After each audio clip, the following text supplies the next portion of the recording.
like to at this time call upon Commissioner Richard Uribe to lead us in an invocation. Y'all can please join me in prayer.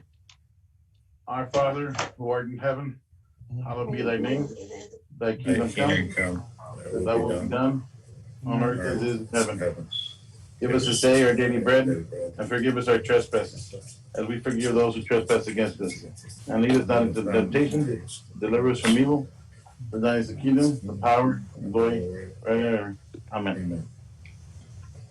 All right. Please join me in the Pledge of Allegiance.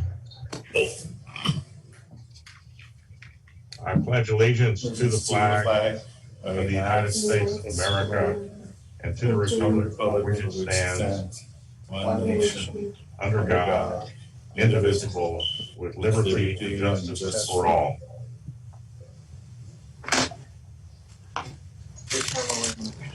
Thank you. I'd like to call this regular meeting of the Harlingen City Commission, which has been duly posted, to order, and welcome everyone to our Zoom meeting. We appreciate everyone continuing to tolerate these impersonal meetings, but we do so in the name of safety and community health, and even as we recognize some downward percentages in our hospitalizations in the county and in the city of Harlingen, which is a very positive sign. We want to continue to keep our guard up and not to let our guard down, and to continue to wear masks, watch our distance, and wash your hands and avoid crowds. So thank you all for helping us to do that. This time we have general citizen communication. I know, Amanda, you sent me the list. I have that here, but you can go ahead and call their names. Okay, Mayor. We have 15 people that signed up, and the first 5, 7, 6, let's see, hold on. 11 of the people want to be called, and then the other 4, they just want their comments to be read. So with your permission, I'll go ahead and call the first one, and it's Ron Lang, 2004 Parkview Circle. He wants to talk about Chapter 109, Subdivision Ordinance. And I will call him right now, Mayor. Thank you.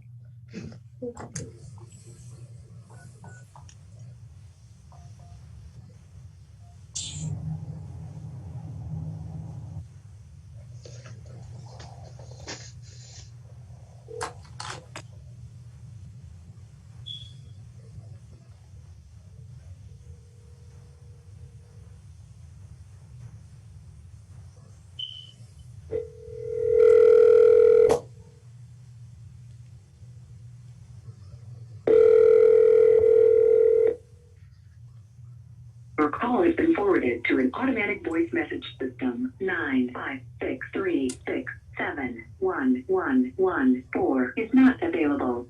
At the tone, please record your message. When you have finished recording, you may hang up or press 1 for more options. Mr. Lang, this is Amanda Elizondo, City Secretary for the City of Harlingen. You submitted a public citizens forum. We're calling you to give you the 2 minutes to speak. We'll get with you back later. Thank you.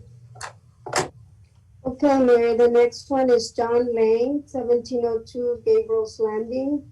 He wants to speak on item 3E and 14. One moment, please.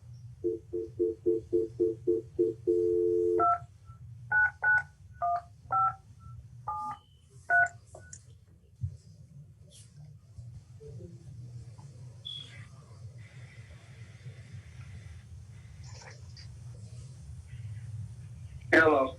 Mr. Lang, this is Amanda from City Hall. And Hi, how you doing? I'm doing good. You signed up to speak under Citizens Communication.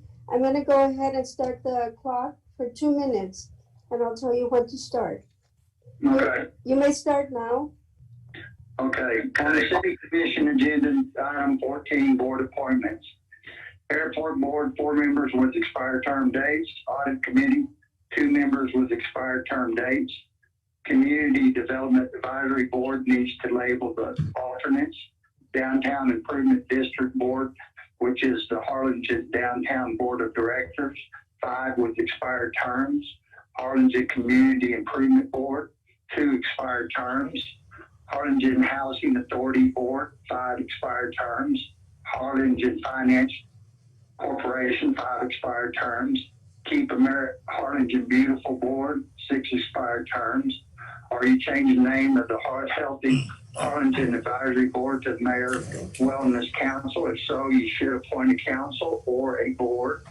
Where is the Municipal Auditorium Advisory Board personnel? Because there's none on there. Museum Advisory Board, 1 vacant, and 3 missing board members. This is the job of the city manager's management ability, in which the citizens of Harlingen pays him $260,000 a year to keep these boards updated for the citizens of Harlingen. These appointees to the commission, committees, and boards are essential for the citizens of Harlingen to be aware of. Next item. Everyone in every local government position is mandatory to have 1 hour presentation on the Open Meeting Act according to the Texas State Attorney General. How many in the city government on all commissions, committees, and boards have theirs? I'm going to find out. Do not fear or dismay because of this great multitude, for the battle is not yours, but God's. I yield my time. Thank you, Mr. Lane. Thank you. Next one is Marta Gracia, and it's 9318 North Vista del Sol. She wants to speak on items 3C and 3D.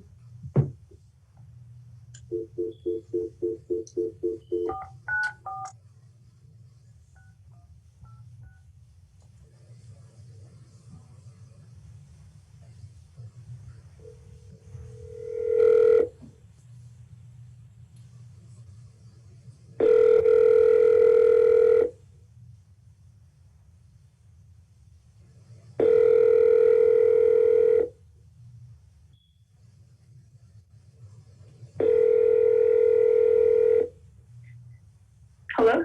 Hello, Ms. Gracia. This is Amanda Lizondo with the City of Harlingen, and you signed up to speak on the citizens communication. You have 2 minutes, and I will let you know when I start the clock. You may start now. Thank you.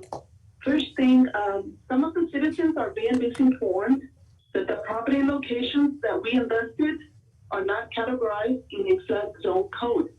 So why do we keep flooding in a heavy or light rainstorm? Simply it's just because of poor drainage system. And the flood zone codes are incorrect. That is a false advertisement. Maybe we should get compensated for something like that.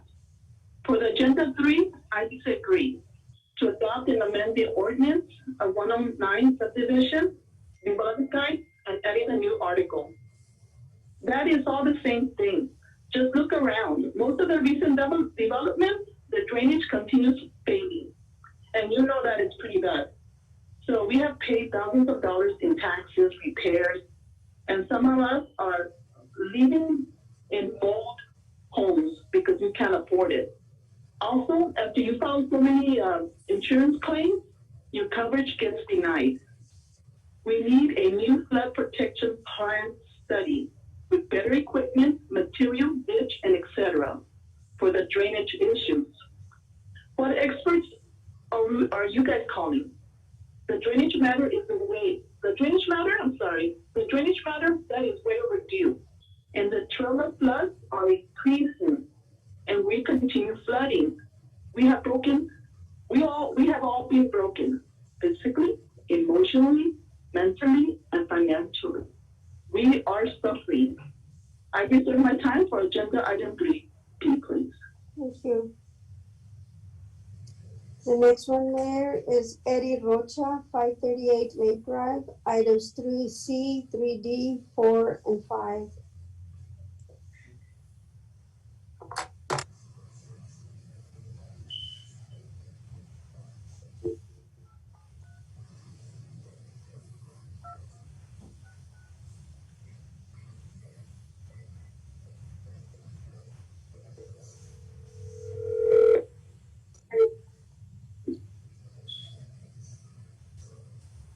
Hello?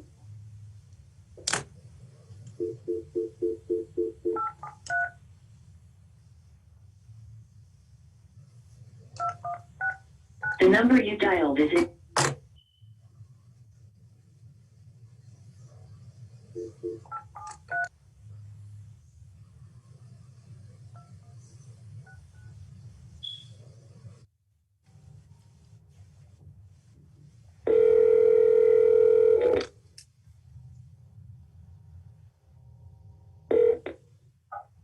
Hello? Hello, Mr. Rocha. This is Amanda Lizondo with the City of Harlingen. You signed up to speak under Citizens Communication. You have 2 minutes and, hello? Mayor? Hello?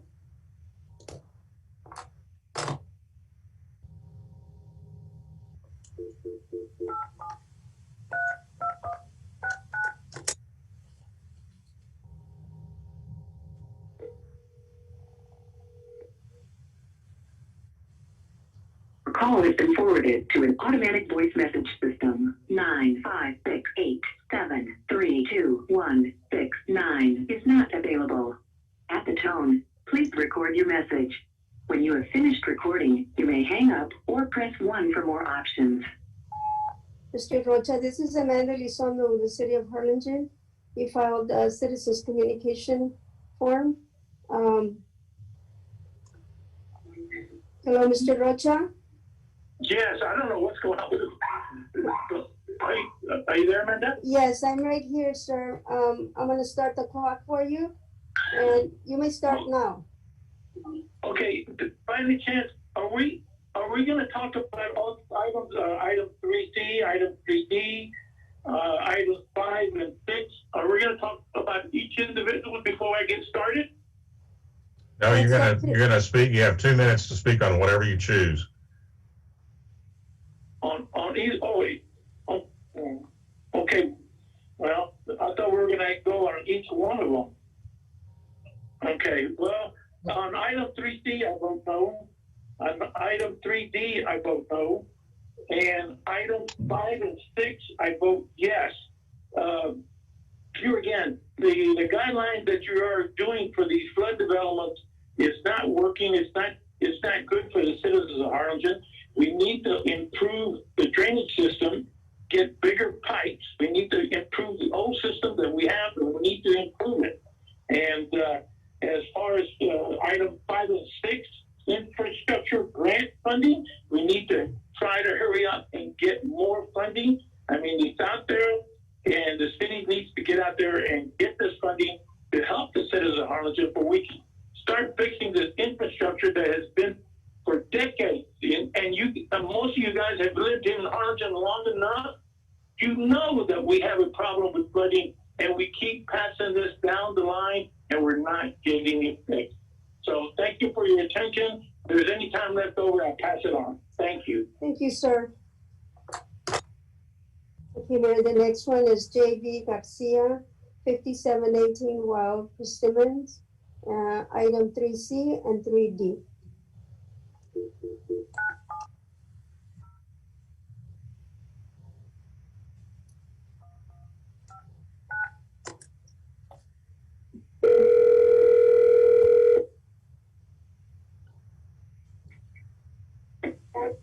Hi, Amanda. I'm watching. Can we have our 2 minutes before each item during the item? Is that not the way the Open Meetings Act works? I'll refer. Can you please get a clarification from the attorney, please? This is too important to be playing games right now, Mayor Boswell. Please. Can we get an attorney? You have 2 minutes during citizen communication. These items that you asked to speak on are not public hearings. So you have 2 minutes to speak on whatever topic you want. I signed up for the 2 items, so am I going to speak at the 2 items before I begin? Yes or no? Am I speaking at items 3C and 3D? I need to know that right now. You have 2 minutes to speak on whatever items you choose to speak on. So you're not going to answer. Okay. So Amanda, go ahead and tell me when to start, please. Okay. Can I start now? Yes, you can start now. Okay, thank you. The final vote on the drainage ordinance will take place today. For my final argument on item 3C, I guess item 3D2, please call me back on those. I'll just use your own words from the September 15th meeting. Mayor Boswell, quote, "This ordinance is to address future development and drainage systems. This has been a high priority since 2008, close quote. In 2018, drainage was only the number 7 priority. You can make it the number 1 priority today by encouraging commissioners to vote no and go back to the drawing board." Commissioner Odiba, regarding drainage requirements for Armando Elizardo's new subdivision, quote, "Andy, as the city engineer got shut down," close quote. Our city engineer did get shut down that day. He again got shut down after the June 16, 2020 confidential meeting regarding pipe design for the drainage ordinance. Why and who is shutting down our city engineer from providing sound guidance on drainage ordinances? Commissioner Puente, quote, "Is it going to help or make it the same or make it worse?" Close quote. This ordinance will make it worse. I provided testified evidence regarding the 25-year soil mitigation. Dan Serna said, "I want to remind everyone for the years up to when Andy took over as city engineer, we all built developments based on 5-year design," close quote. "This is simply false. Just ask Andy." Commissioner Mesmer, quote, "I'm a little concerned with the pipes underground only being 10-year design. You should be concerned. We don't even meet Cameron County standards for pipe design. We do, however, meet San Benito standard for pipe design." Commissioner De La Rosa, I don't even have quotes from you. You never even mention anything on drainage. Yet you're the one that makes the motion impassable. Victor Leal, quote, "I got water in my house," close quote. Victor, I'm sorry you got water in your house, but things can get a lot worse. The surrounding land at Garrett Road and Dixieland Road, once they're developed using this range ordinance, it's going to be a lot worse. So your neighbors, all your constituents will appreciate it if you vote no today on items 3C and 3D. And Mayor Boswell, please give me the chance to speak up at 3C and 3D and quit playing games with the citizens of Harlingen. Thank you. Thank you. Okay, Mayor, the next one is Annabelle Sestredo, 406 Wild Orchard. You skipped Ron Lozano. Oh, I'm so sorry, Mayor. Then I'll go back to Ron Lozano, 2410 Riverside, items 3 and 4. Did not specify what letter under item 3. Let me go ahead and give him a call.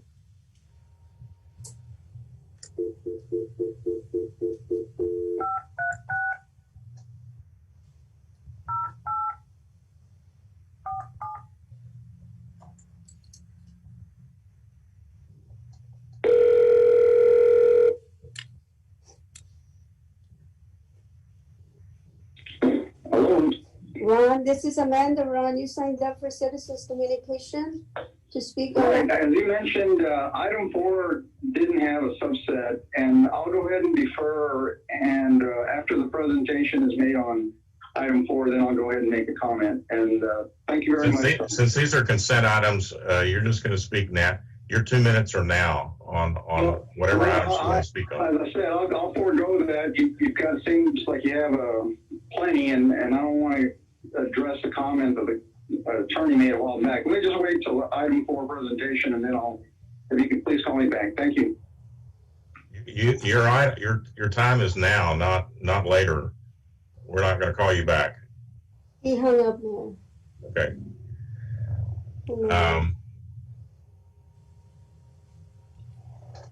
So go on to the next individual, please.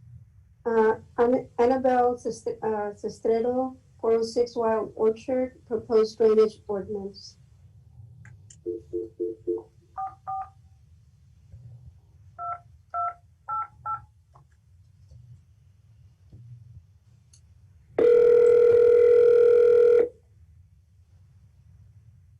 Your call has been forwarded to an automatic voice message system. 95624422888 is not available. At the tone, please record your message. When you have finished recording, you may hang up or press 1 for more options. Mrs. Sestredo, this is Amanda Elizondo with the City of Harlingen. You signed up for Citizens Communication, and we're calling you. Thank you so much. Bye-bye. Ma'am, I have a real question, if I can. It seems like everybody's calling in to discuss item 3C and 3D. So I don't know if this is a question for you or Allison, but since there's 2 items, do they get 2 minutes for each one of them, or do they have to combine the 2 with only 2 minutes? It's really by leave of the presiding officer. So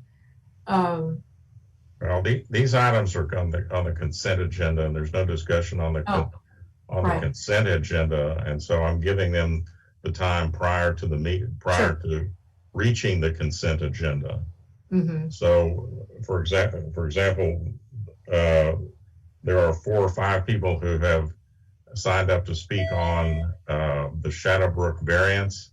That requires a public hearing, so we're going to call on them at the public hearing portion of the meeting. But you know, if you signed up for these items, you get to speak on them. You just speak on them at the beginning of the meeting. I think it's much easier to follow along that way. Yeah, well, it's subject to reasonable rules as provided by the presiding officer, so. The other question I have is, I after all the public hearing, I was going to ask if we could remove those 2 for discussion, not for citizen communication, but just for. Well, we're not there yet, and so we just have 2 more people on the want to speak on the drainage items. So we called Ms. Sistero and she didn't answer. So let's go on to Mr. Garcia. Okay.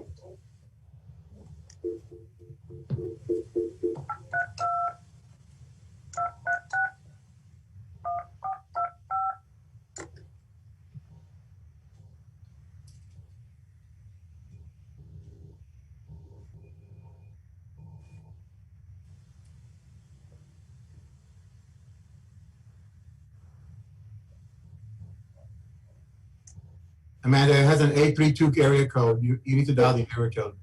I did. I dialed the area code. Let me try it again.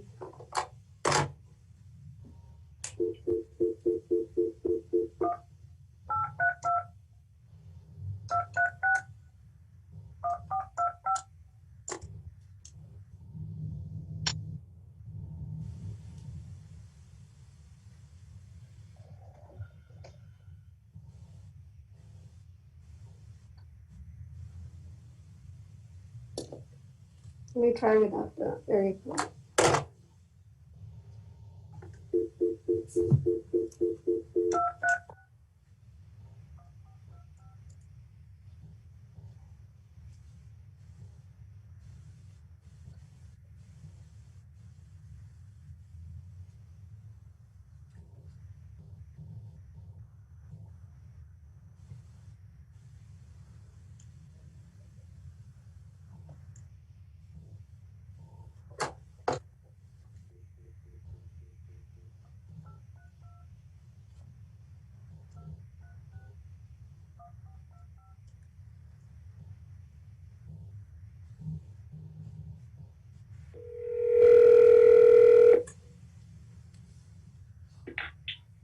Hello. Hello, Mr. Garcia. This is Amanda Lizondo with the City of Harlingen. You filed the form? Yes, Yes, sir. yes. You have 2 minutes, sir, to speak on the item. Let me put the clock on, and I'll tell you what to speak. Okay. You may speak now. All right. You may speak now, sir. Yeah, my name is David Garcia. And of course, I was a June 9, 2019 flood victim. And it kind of really opened my eyes. But I was looking on the items. One that I personally would be against would be that 3C, because it looks like that's just a supplement to the Chapter 109 ordinance. And it looks like it's basically just merely just something that's been already in use for a few years now. To me, it doesn't look like anything new, and I thought it would be a new thing.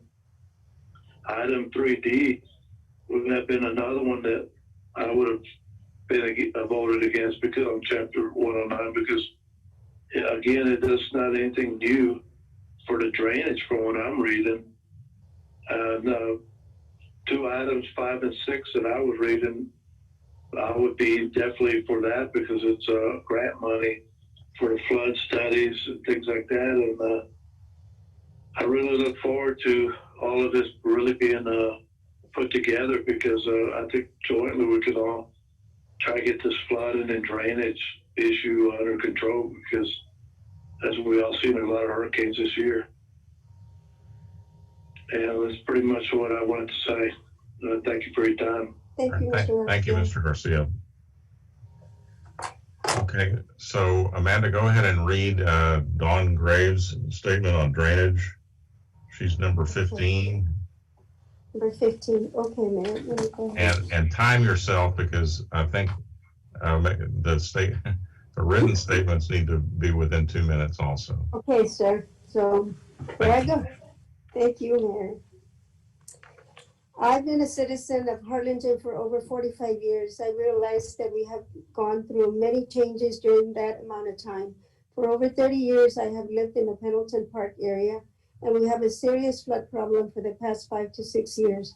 Water that is more than knee-high in the street, water in several of my neighborhood homes. When we bought our home in 1986, this area was classified as a flood-free zone. However, today our drainage for water overflow or flooding is not working, a solution that will not be solved today.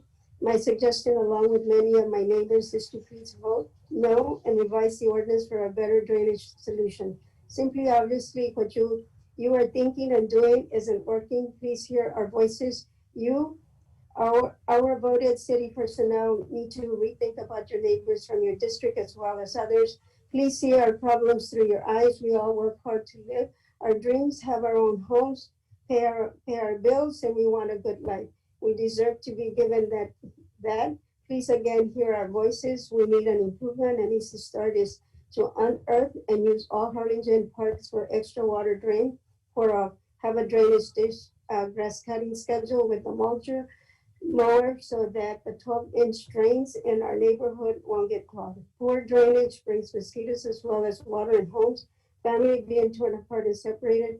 If the answer is not seen at your fingertips, then please start over and find a better solution. We all need to stand together for a better city.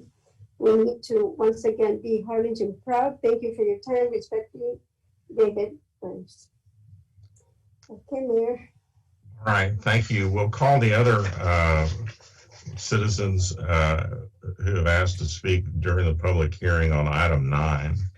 Okay. So the next item of the first item on the agenda is item 1, which is the presentation of the proclamations proclaiming the following Fire Prevention Week and National Disability Employment Awareness for the month of October the 20th.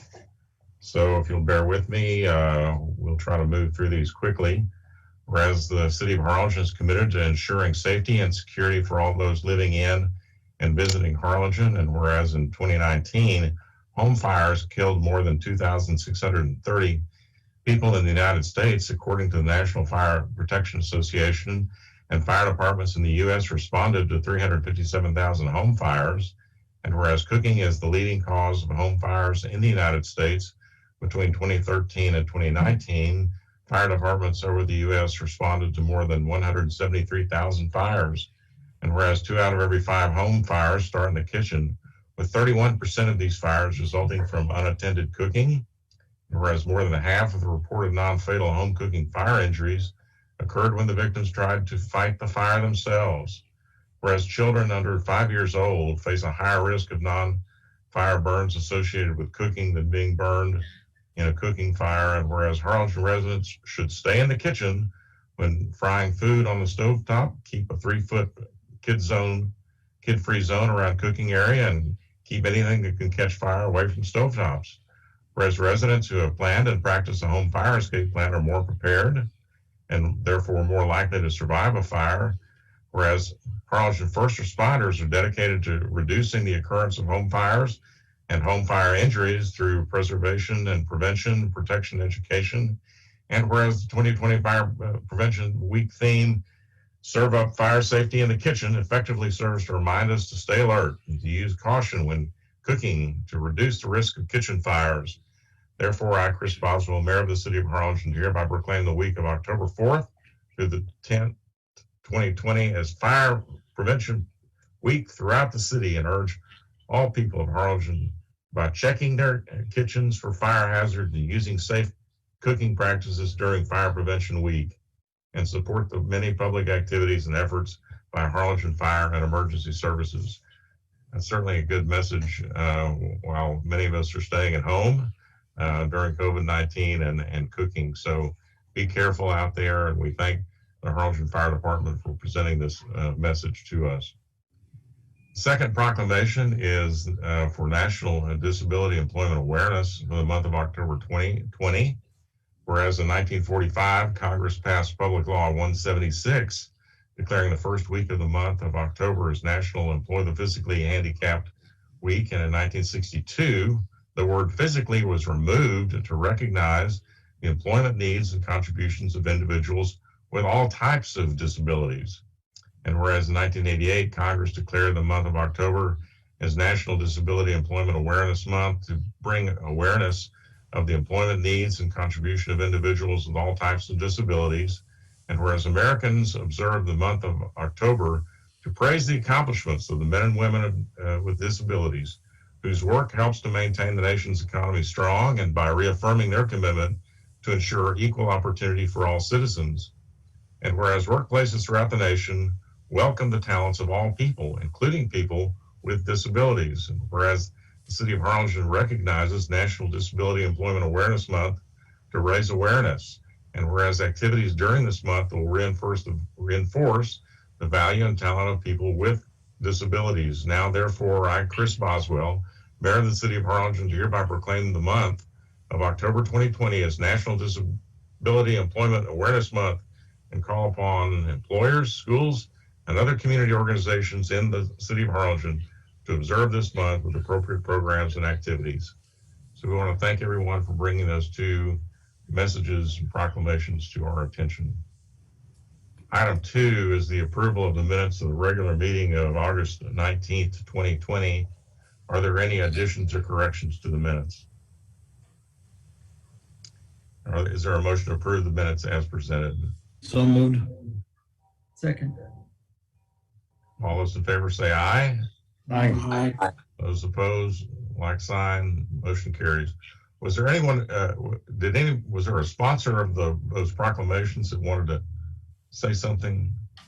Yes. Good afternoon, Mayor Boswell, and thank you very much for the proclamation. My name is Maria Rousset.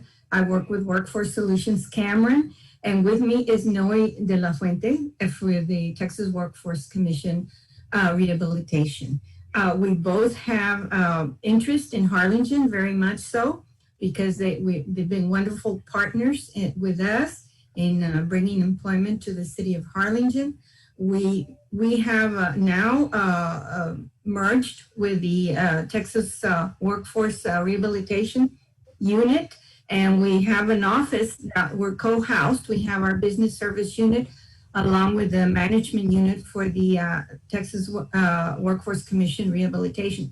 So now they're under our umbrella, and we work closely. So all our programs are now being integrated as much as possible, and we have all the counselors available.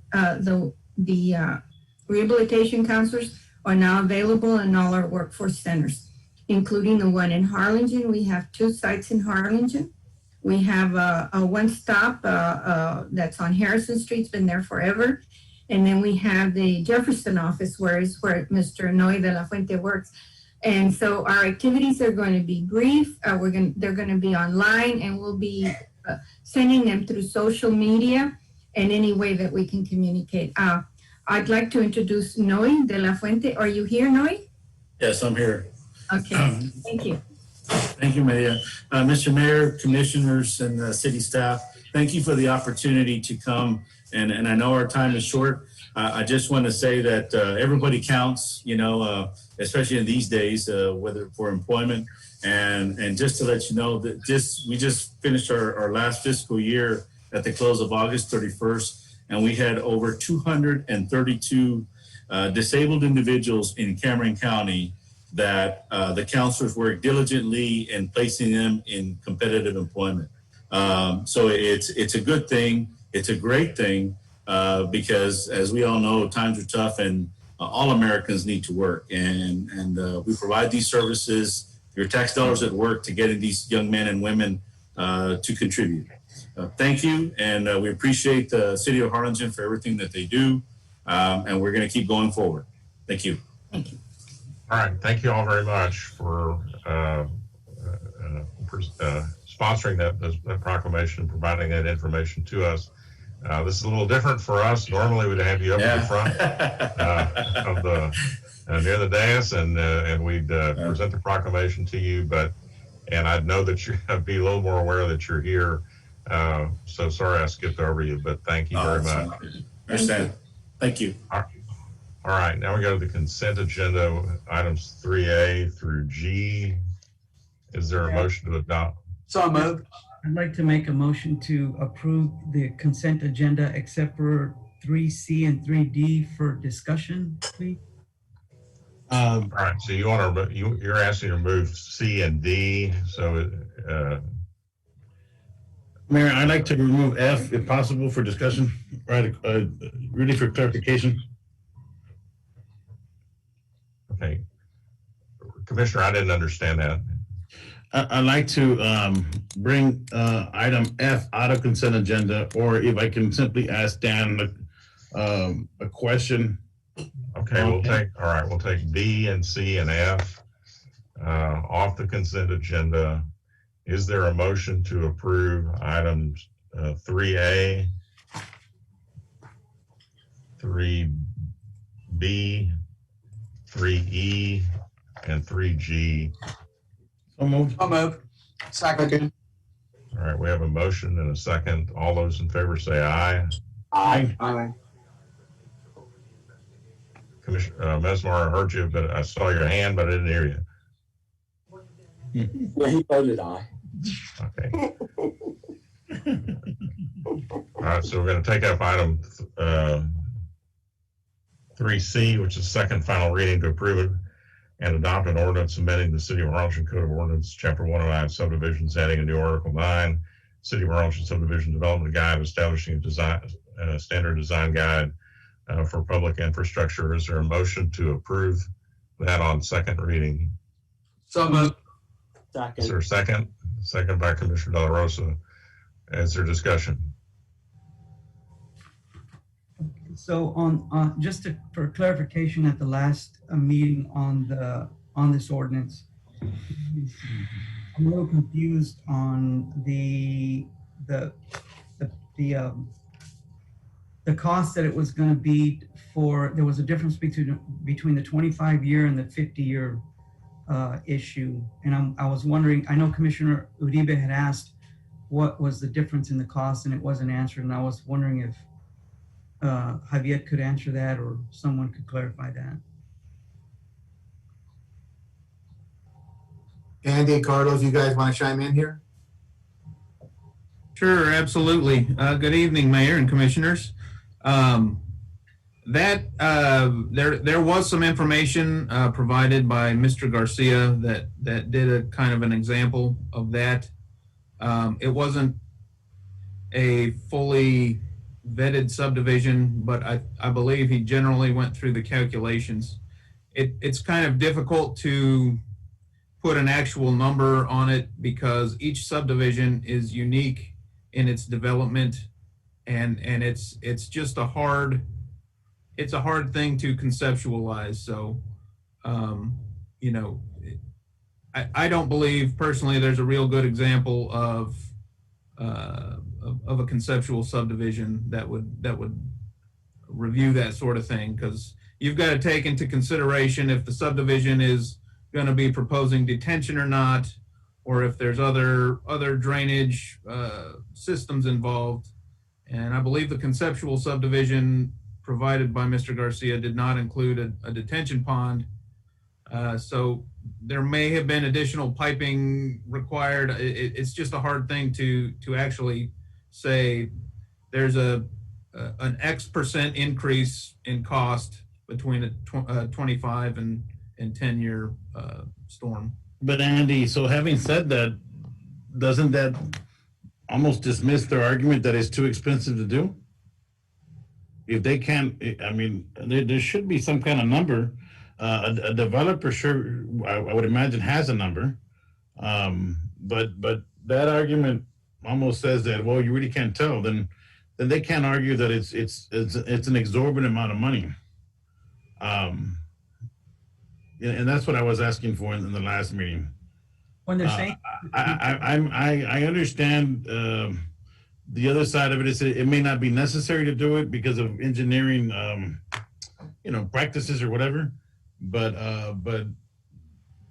for the developer to say it's going to be double the amount or triple the amount or it's an astronomical amount, I just wanted to get what is the actual cost? I mean, what is it? Because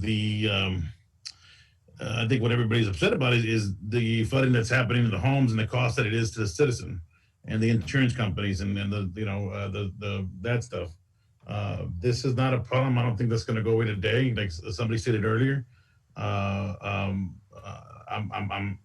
very proud of the work that the city has done since 2008. I know I sat down earlier and I was shown every single project because it all takes money and it takes matching funds and that's the point that needs to get put across the most, right? But it's when somebody is coming out and putting telling you, hey, this is only $200 more. Why are we not doing it? If it's $200 or $500 or if it's a minimum amount, we either need to disprove it or accept it or just again get the facts so that it's laid out. No, absolutely a great point. Our what we do here in our department isn't necessarily, we don't really analyze the costs. We look at, is the engineering going to provide sufficient protections for life and property, and that's really our approach. We don't really get into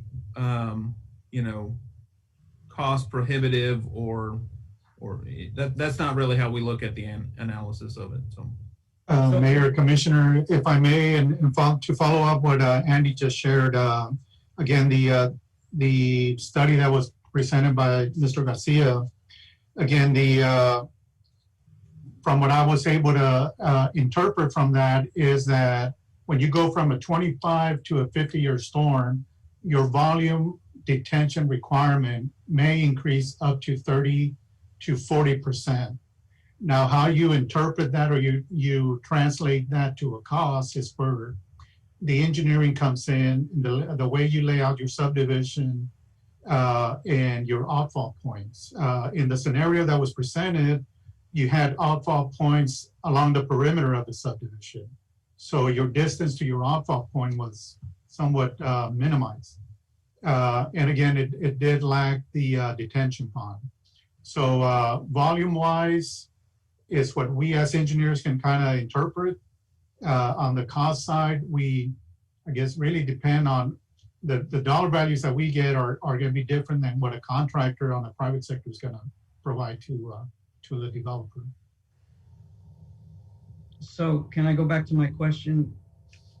What's the price? Because Andy, when you say you analyze and there's a cost prohibitive, there's got to be a number out there somewhere. So what's that number? And to Uribe's point, if the developers are complaining about the cost, what number are they calling on?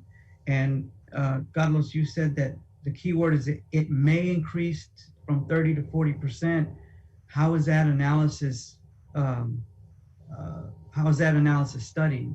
I'm just trying to figure out how much is it going to cost. And I know that there's different developments and different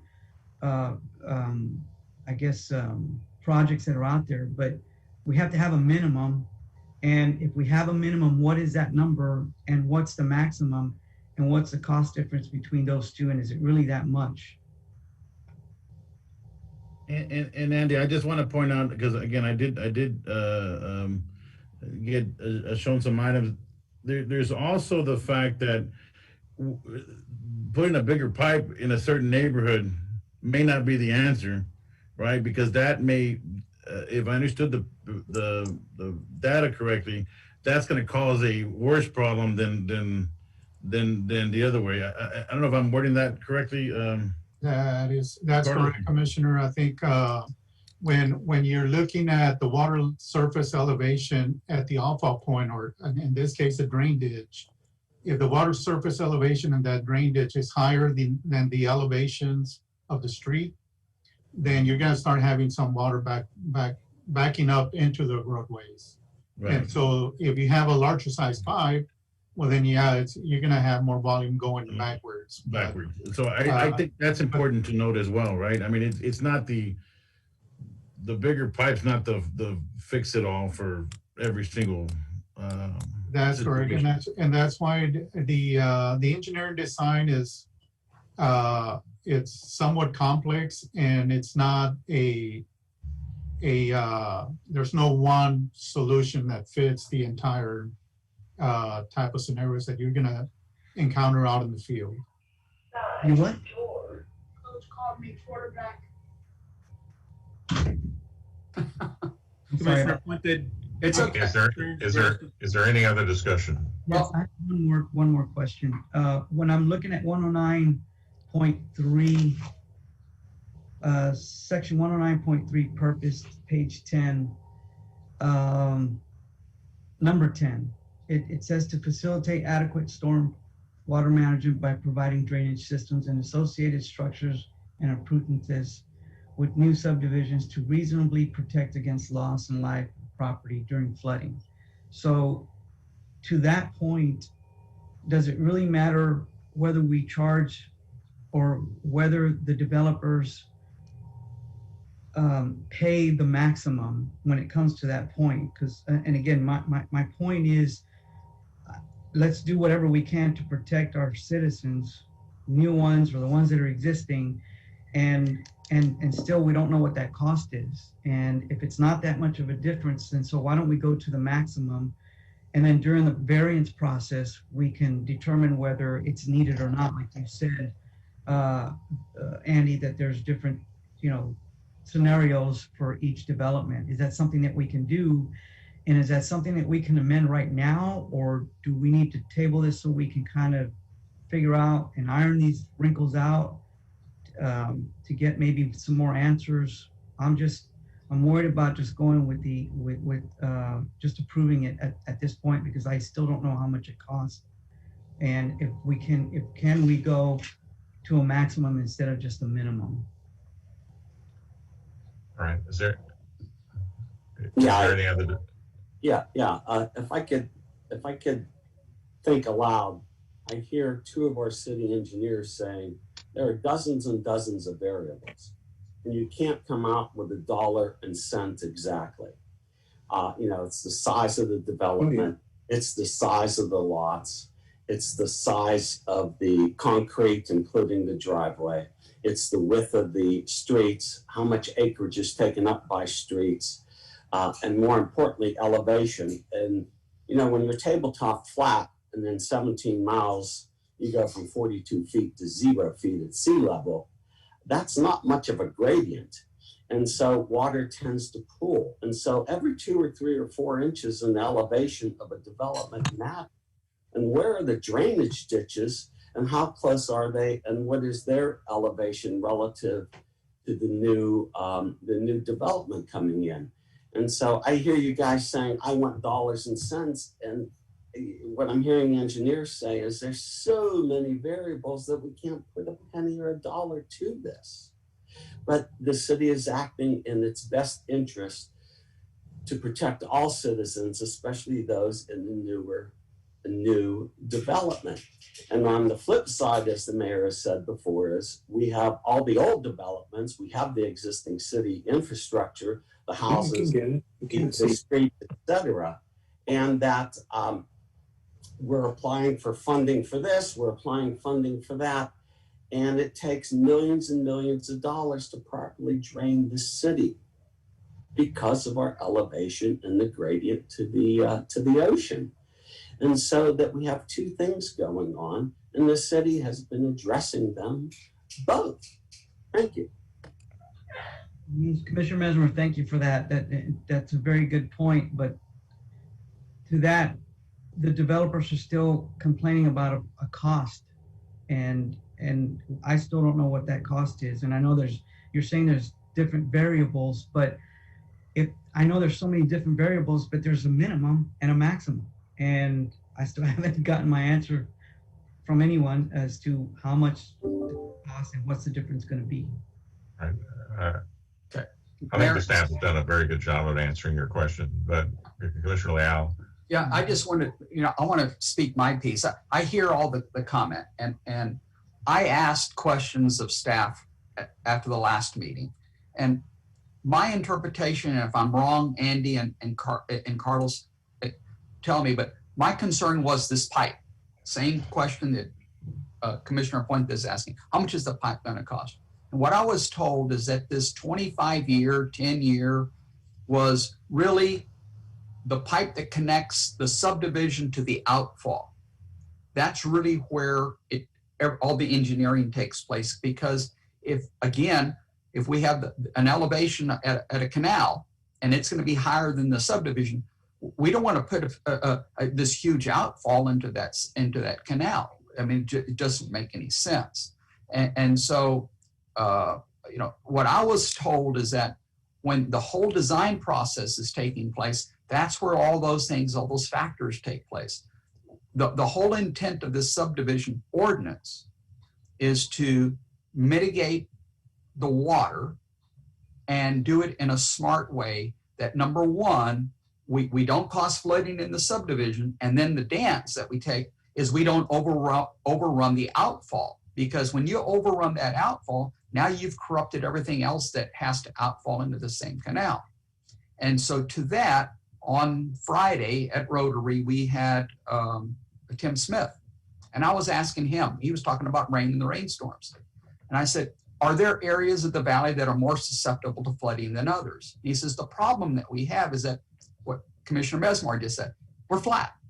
There's no place for the water to go. So he says, you dig a canal and all you've done now is move the water from point A to point B, but you still haven't gotten rid of the water. You're just moving it around and we're playing shuffle. So I don't think that there's a clear cut, this is the dollars that it's going to take to do it. I think a lot of it's going to take smart engineers, a lot smarter than me, to sit down and figure out how do we keep this subdivision from, number one, flooding, and number two, not flooding other subdivisions around it. Am I right or wrong, guys? Yes, Commissioner, I think you're right. And again, not siding with developers here. We lost Carlos. We lost Carlos. He's been having trouble with his thing. We need to get him a better connection. I think it's his office. Is there any other discussion? No, sir. And to your point, that was a good discussion. Thank you. And I appreciate that. But what I'm concerned about is like the example that you said of digging a canal and moving it from point A to point B. What you're telling us, or what the examples that you're citing, are new development, and we keep hearing mitigating on existing development. So my main concern is, how is that going to affect this? And I'm still, I don't know. There's got to be somewhere where we can see, well, how much this is going to cost. And I know there's, like Mesmer said, there's I think Mike gave a really good analysis of it, and I think that one example would be if you go to the Spanish Oak subdivision, where we had a lot of bad flooding last year. If you go through there, the original houses were built early, were not built on. They didn't put dirt. They didn't put enough elevation on the lots. They're the ones that got flooded. If you said the newer homes in that subdivision, for example, just had some more fill dirt put in, and they avoided the flooding. So there are lots of different variables. The point is that this ordinance is a step forward. It strengthens our building codes and ordinances and guidelines to mitigate against further flooding. And I think that's what's being lost here in trying to win an argument. It's troubling to me that these days that people are afraid of the word compromise, and that we have competing interests here. We have interests of developers, which we want development in the city, but we also have the interest of our citizens, and that's what the engineering guidelines are there for, to protect life and property. And we expect our engineering team at the city to do their very best. And so staff's been working on this for a long time. There's been lots of input from everybody all the way around. I appreciate the discussion tonight. But I'd like to move on and ask for a vote. All those in favor say aye. Aye. Aye. All right, we have 3 ayes. Those opposed? No. All right, motion carries. Item D is the second final reading to approve and adopt an ordinance amending the City of Harlingen Code of Ordinances, Chapter 109, subdivisions, Articles 1 through 8 throughout. Is there a motion to adopt the ordinance on final reading? So moved. Second. Okay, we have a motion by Commissioner Mesmer, a second by Commissioner De La Rosa. Is there any discussion? All those in favor say aye. Aye. Aye. Those opposed, like sign. Motion carries. Now we go to item F. Consideration possible action to approve a request from Robert Davies, Harlingen Consolidated Independent School District Athletic Director, to close intersection of 12th Street and East Monroe Avenue, intersection of 12th Street and East Van Buren Avenue, any and all alleyways leading to North 13th Street on the following dates for their 2020 football games from 4 p.m. to 11 p.m. On October 30th, 2020 Bird Bowl, to November 6th, 13th, 19th, 2020, and November 3rd, November 20th, 2020 Battle of the Arroyo. Number 4, November 27th, 2020, first game at 1 p.m. Number 5, November 27th, 2020, second game at 4 p.m. Number 6, to be announced TBA possible playoff games. Is there a motion to? The reason I asked for this is, Dan, do we know what the capacity is going to be at the stadiums? Because are we paying for the security and all the policemen and the staff to be out there, or is that something that the school district pays for and it's on their dollar? But if we're only going to be allowed like 25% capacity, for example, and they're not going to let the bands play, and there's not going to be all that traffic, is there a need to shut down those streets at those times? It was just an economic question, because I really don't want to spend the money if we don't have to, if it's on our dime. But I don't know if you had an answer to that, Dan. Chief, you want to chime in here? Yeah, let me try to tell you what I know. I don't know exactly how many people are going to let in the stadium at that time when they do start having the games. I think they're going to go by the TEA rules, whatever. What are they currently, Chief? That I don't know. I know with the schools, they're phasing them in during the school day. So when we get to the games, I think it's going to be up to the individual superintendents based on the TEA recommendations. Yeah, because I understood it was 25%, and they weren't going to let the bands and the students and stuff like that. But again, it's just so is that something that comes out of your budget, Chief, or is that the school district's dollar? The school district reimburses the city for that, whatever services we provide out there. So that's on their own.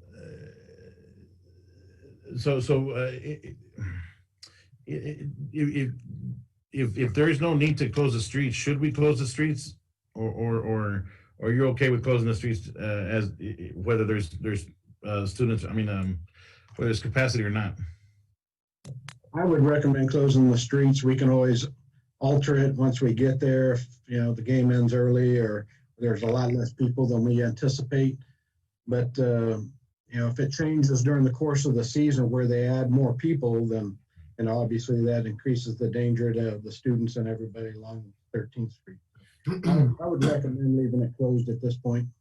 Okay. Well, having said that, I'd motion for an approval. I just needed to get clarification. That's second. And Chief, just to add to that, that is their nickel anyway, so it isn't costing us. So if they determine they don't want to close the street because they don't want to spend the money, we can go there. That's correct. But this gives them the flexibility to do it. And on top of that, good question, Richard. On top of that, Mayor, Commissioners, it's a safety factor. Right.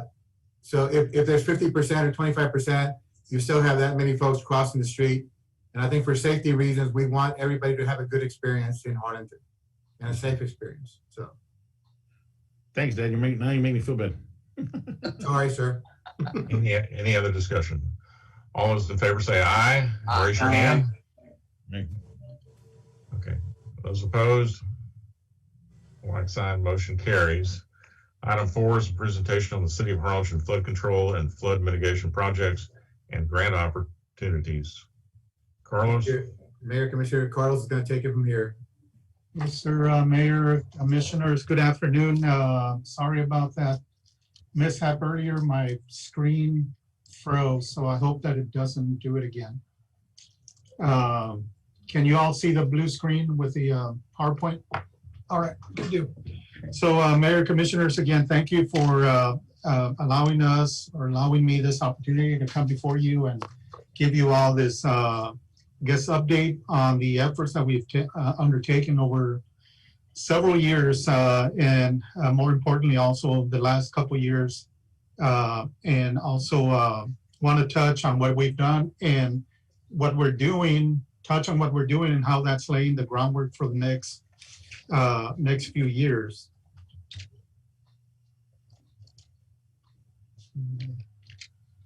Okay. So I kind of want to coin the term stormwater management in it that we're talking about drainage.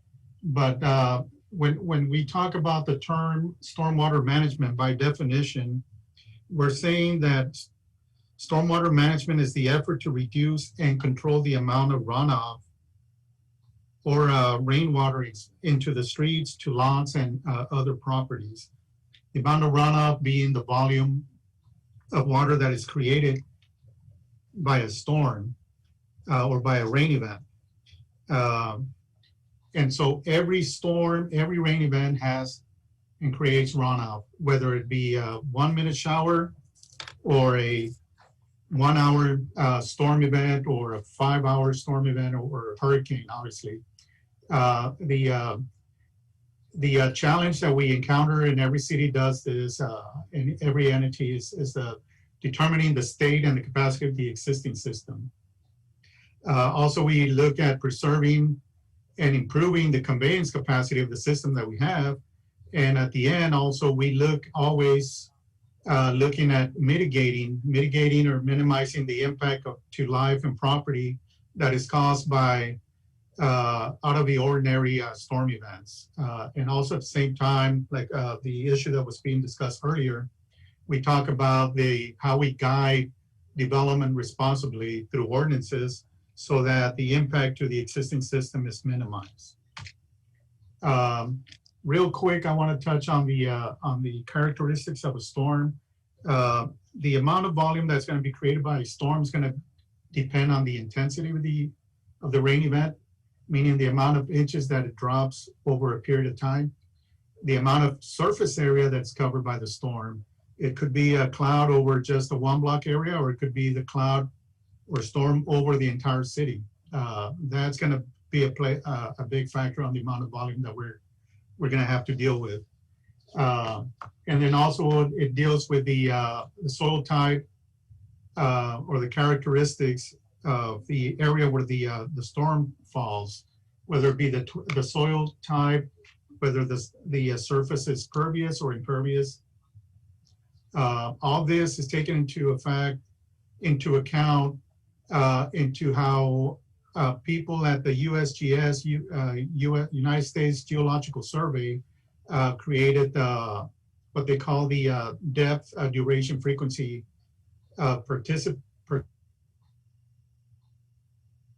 Uh-oh.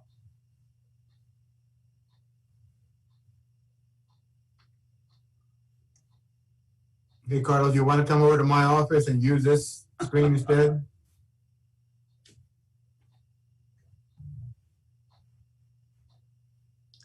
He may not be able to hear you, Dan.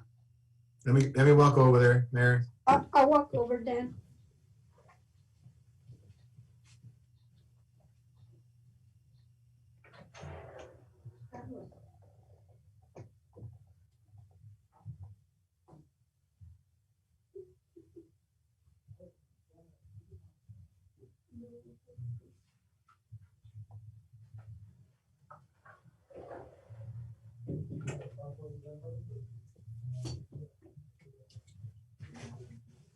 You need to email it to me. You have an email. You got it on Drive? I emailed it to you.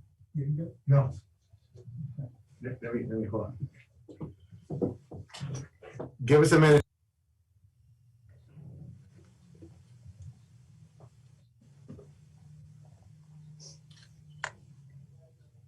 Mayor, do we want to take up another item and circle back to these three?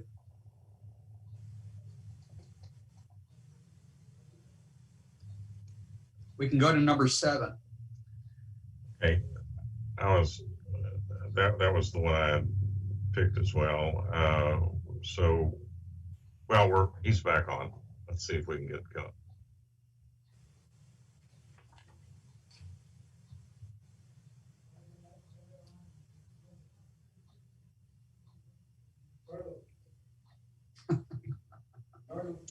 All right, well, I'll do 7. Consideration. We will pause on item 4 and return to it momentarily, and take up some other business to go to item 7. Consideration possible action to adopt a resolution authorizing the annual budget effective fiscal year 2020-21, whereby $150,000 is allocated to keep Harlingen beautiful for city beautification projects. Is there a motion? So moved. Motion to approve and a second. Any discussion? This was included in our budget. All those in favor say aye. Aye. Correct. All those opposed, motion carries. All right, Mayor, I am back online. If you, I'll see if you take this on. So, would you like to go back? Yes, we'll go. We'll return now to item 4, and Carlos will continue his presentation. All right. So I'm not sure where exactly I left off, but I do want to mention that a storm event creates water runoff. Volumes of water are dependent on the intensity of the storm, the area that it covers. And all this is taken into account when the tables are created. They're talking about the atlas of the depth, duration, frequency, and precipitation tables. These tables are used to identify or characterize a storm event. Okay. Are you all able to see the screen?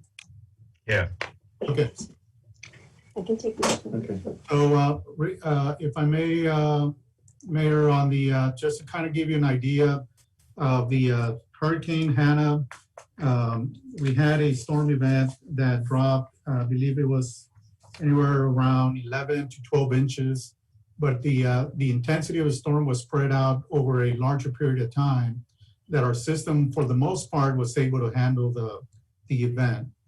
Now, when you go and compare that to the 2018 and the June 2018 and June 2019 storm events, the intensity of the storm was more compressed within a shorter time frame, and therefore you saw a higher classification storm event.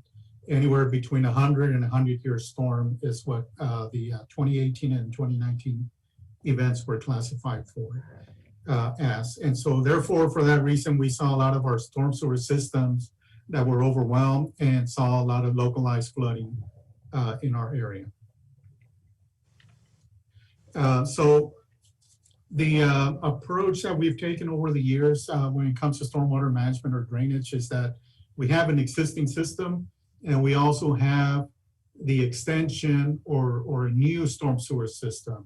The existing storm sewer system is basically what it is, meaning that is the network of drainage pipes, drainage boxes, inlets, the roadways, curb and gutter, and so forth.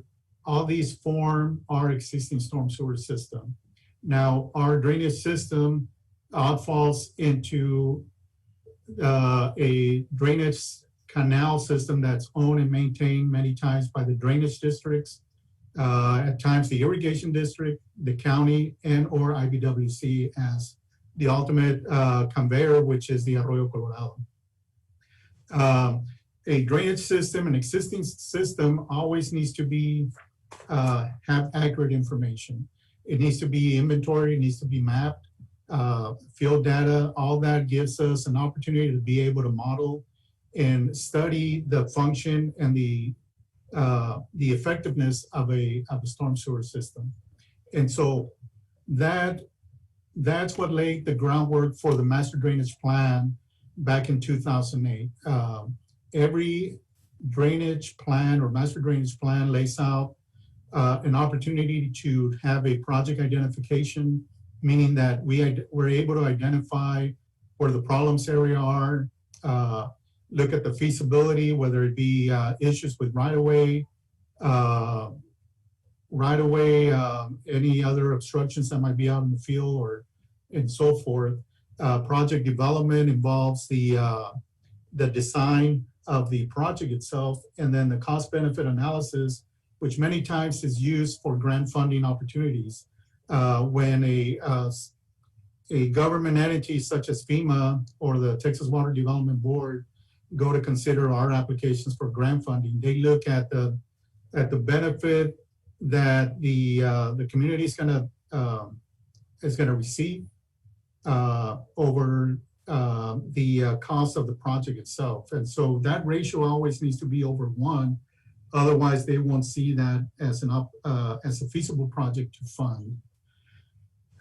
The other part of the spectrum is what we were talking about earlier today, is that the existing system, where it comes to a developer or development, the new system needs to be designed primarily to provide a functional system for the development itself. Obviously, the developer should not build a system that's not going to protect the property of those owners or buyers of land that are going to reside in that subdivision. Our part as a community, as a city, is to protect that, but at the same time protect those that are around. And for that reason, we mitigate. We require the developers to mitigate the impact to the connections, to the outfall points where these developments are going to tie into. The current requirement or a proposed requirement is a 25-year storm event design. And so what that means is that the developer is going to be required to detain the volume of water that a 25-year storm would create prior to the development. Again, while I mentioned earlier, a storm event, the amount of volume that a storm event is going to create is going to be a function of the impervious cover, which could be street, rooftops, streets, sidewalks, driveways, and so forth. All that is taken into account when you compare the amount of volume that's going to be created as a result of that development. A difference between a 25-year and a 50-year storm, by my calculations, quick calculations, was anywhere between around 30 to 35% increase in volume created by 50-year storm.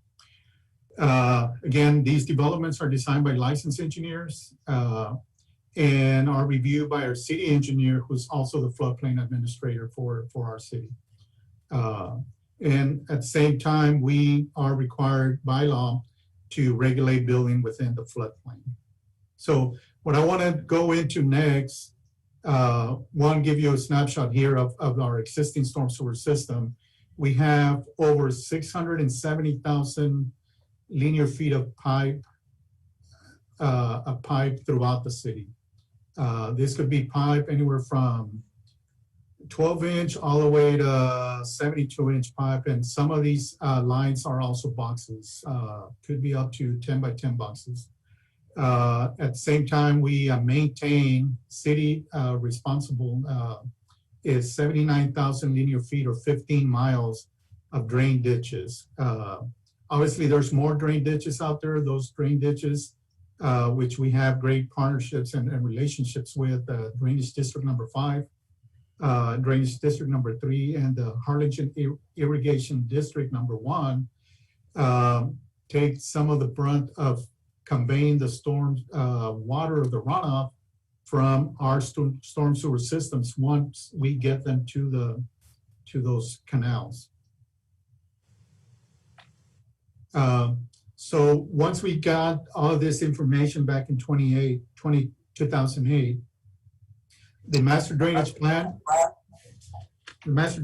although it might be outdated, or it might be considered outdated because it was created 11 years ago or so, a lot of the projects that we have identified and been working on are projects that are in areas that are fully developed already. There's no new development that are impacting those areas. And so the master drainage plan holds true for those areas that are fully developed. When you're considering that the storm sewer, or the master drainage plan identified 49 drainage systems that needed, that were analyzed, 49 systems were analyzed, 9 of them were detailed and with hydraulic studies. And also there were 59 systems that were identified with less than 5-year storm capacity. These items or these systems are the ones that we have been targeting over the years.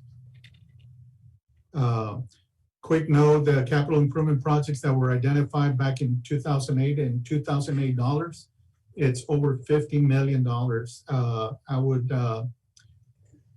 venture to say that that's probably over $70 million in today's figures. I don't want to necessarily go in detail, Mayor and Commissioners, through the projects. All this information, this PowerPoint is going to be made available to you all and to the public. We're going to post this PowerPoint in the city website. These projects show that, or these tables show that we've constructed over $13.4 million in drainage projects over the last from 2008 to 2014. Some of the projects were in the downtown area. The project called the Downtown Drainage and Lateral Storm Sewer System, which was in the Jefferson area. The next one was Buchanan, Hayes, M Street, also another project at a price tag back then of 1.6. The Jefferson Drain Ditch, 2.3 million. That's the lateral that really is our east-west or west to east connector that you'll see in the next projects that I'm gonna bring to you. A lot of our drainage projects flow into this canal, very important canal. The 3rd Street drainage ditch improvements. This is the canal that I believe there's a question regarding a development on Davis and 3rd Street. This canal was concrete lined, and in my opinion, it's in pretty good condition. What's going to help this area is that the Drainage District number 5 is building or has built a detention pond up north of Montezuma here. This again is going to help alleviate the flows, drop the water surface elevations on the canal, and help with some of the help this system become a little bit more efficient. The Northwest Drainage Plan, Drainage Improvement Project also was another project that was done. And so those are projects that were been done in the past. I do want to kind of roll in now into the projects that we took on as a result of the 2018-2019 June severe storms. Again, we had several town meetings or public meetings that many of you participated on. We listened to the public, to our citizens out there, and some of these projects that I'm going to talk about here are a result of those meetings. One of the things we found out from those meetings is that maybe we're not communicating effectively to the public as to what we're doing, what we've done, what we're doing, and where we're going with drainage.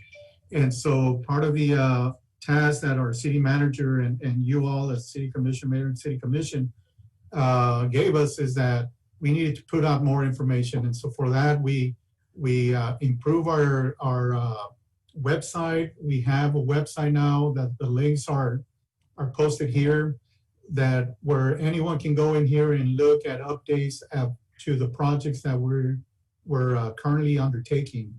Also, another part of the website shows the maintenance schedule. It's an up-to-date website where our public works department keeps current schedules of where they're at and where they're going to be at within the, I believe it's within the week or 2 weeks span. Also, we started using more technology to be able to track the requests for calls during and after a storm, so that we can able to map and be able to identify. These maps are very useful for both documenting the impacted areas, but also to lay out a debris management operations plan. After the storm, obviously there's cleanup efforts that are done by both our Public Works Department and Parks Department. And so these areas help us become more effective, more efficient in how we go about doing those operations. At the same time, these maps help us document our efforts, the damage and the efforts for the response. And more importantly, we get documentation for reimbursement. And when applying for future grants, documenting the damage helps us with the benefit cost ratio, the ratio that I was talking to you or mentioning earlier, that a FEMA grant or TDM or the Texas Water Development Board require you that the damages be greater than the cost of the project. That ratio needs to be greater than one. But at the same time, we got to show that documentation. And so these efforts help us document those things. Like I mentioned earlier, also we have a great dependence on our drainage district number 5, drainage and the Harlingen irrigation district number 1. The dependence is great, and we've had a great relationship with them, and for that we're very thankful. That's it. Another project that I want to mention to you all is the secluded acres. It's one of the projects that we identified. We had severe flooding, both secluded acres and Spanish acres. We took this project on in-house. Our Public Works Department staff did a wonderful job. Our engineering, city engineer and staff also played a part in this. And this project, as a matter of fact, was recognized at the state level by the American Public Works Association, Texas chapter, for the efforts and the efficiency that we took on this project and resolved and addressed the issues out there. Becky Lane, it's another project that was done in-house by our crews. The Becky Lane, we removed and replaced curb, and we addressed the curb profile and also added inlets to improve the drainage on that roadway and release some of the localized flooding issues that the area had.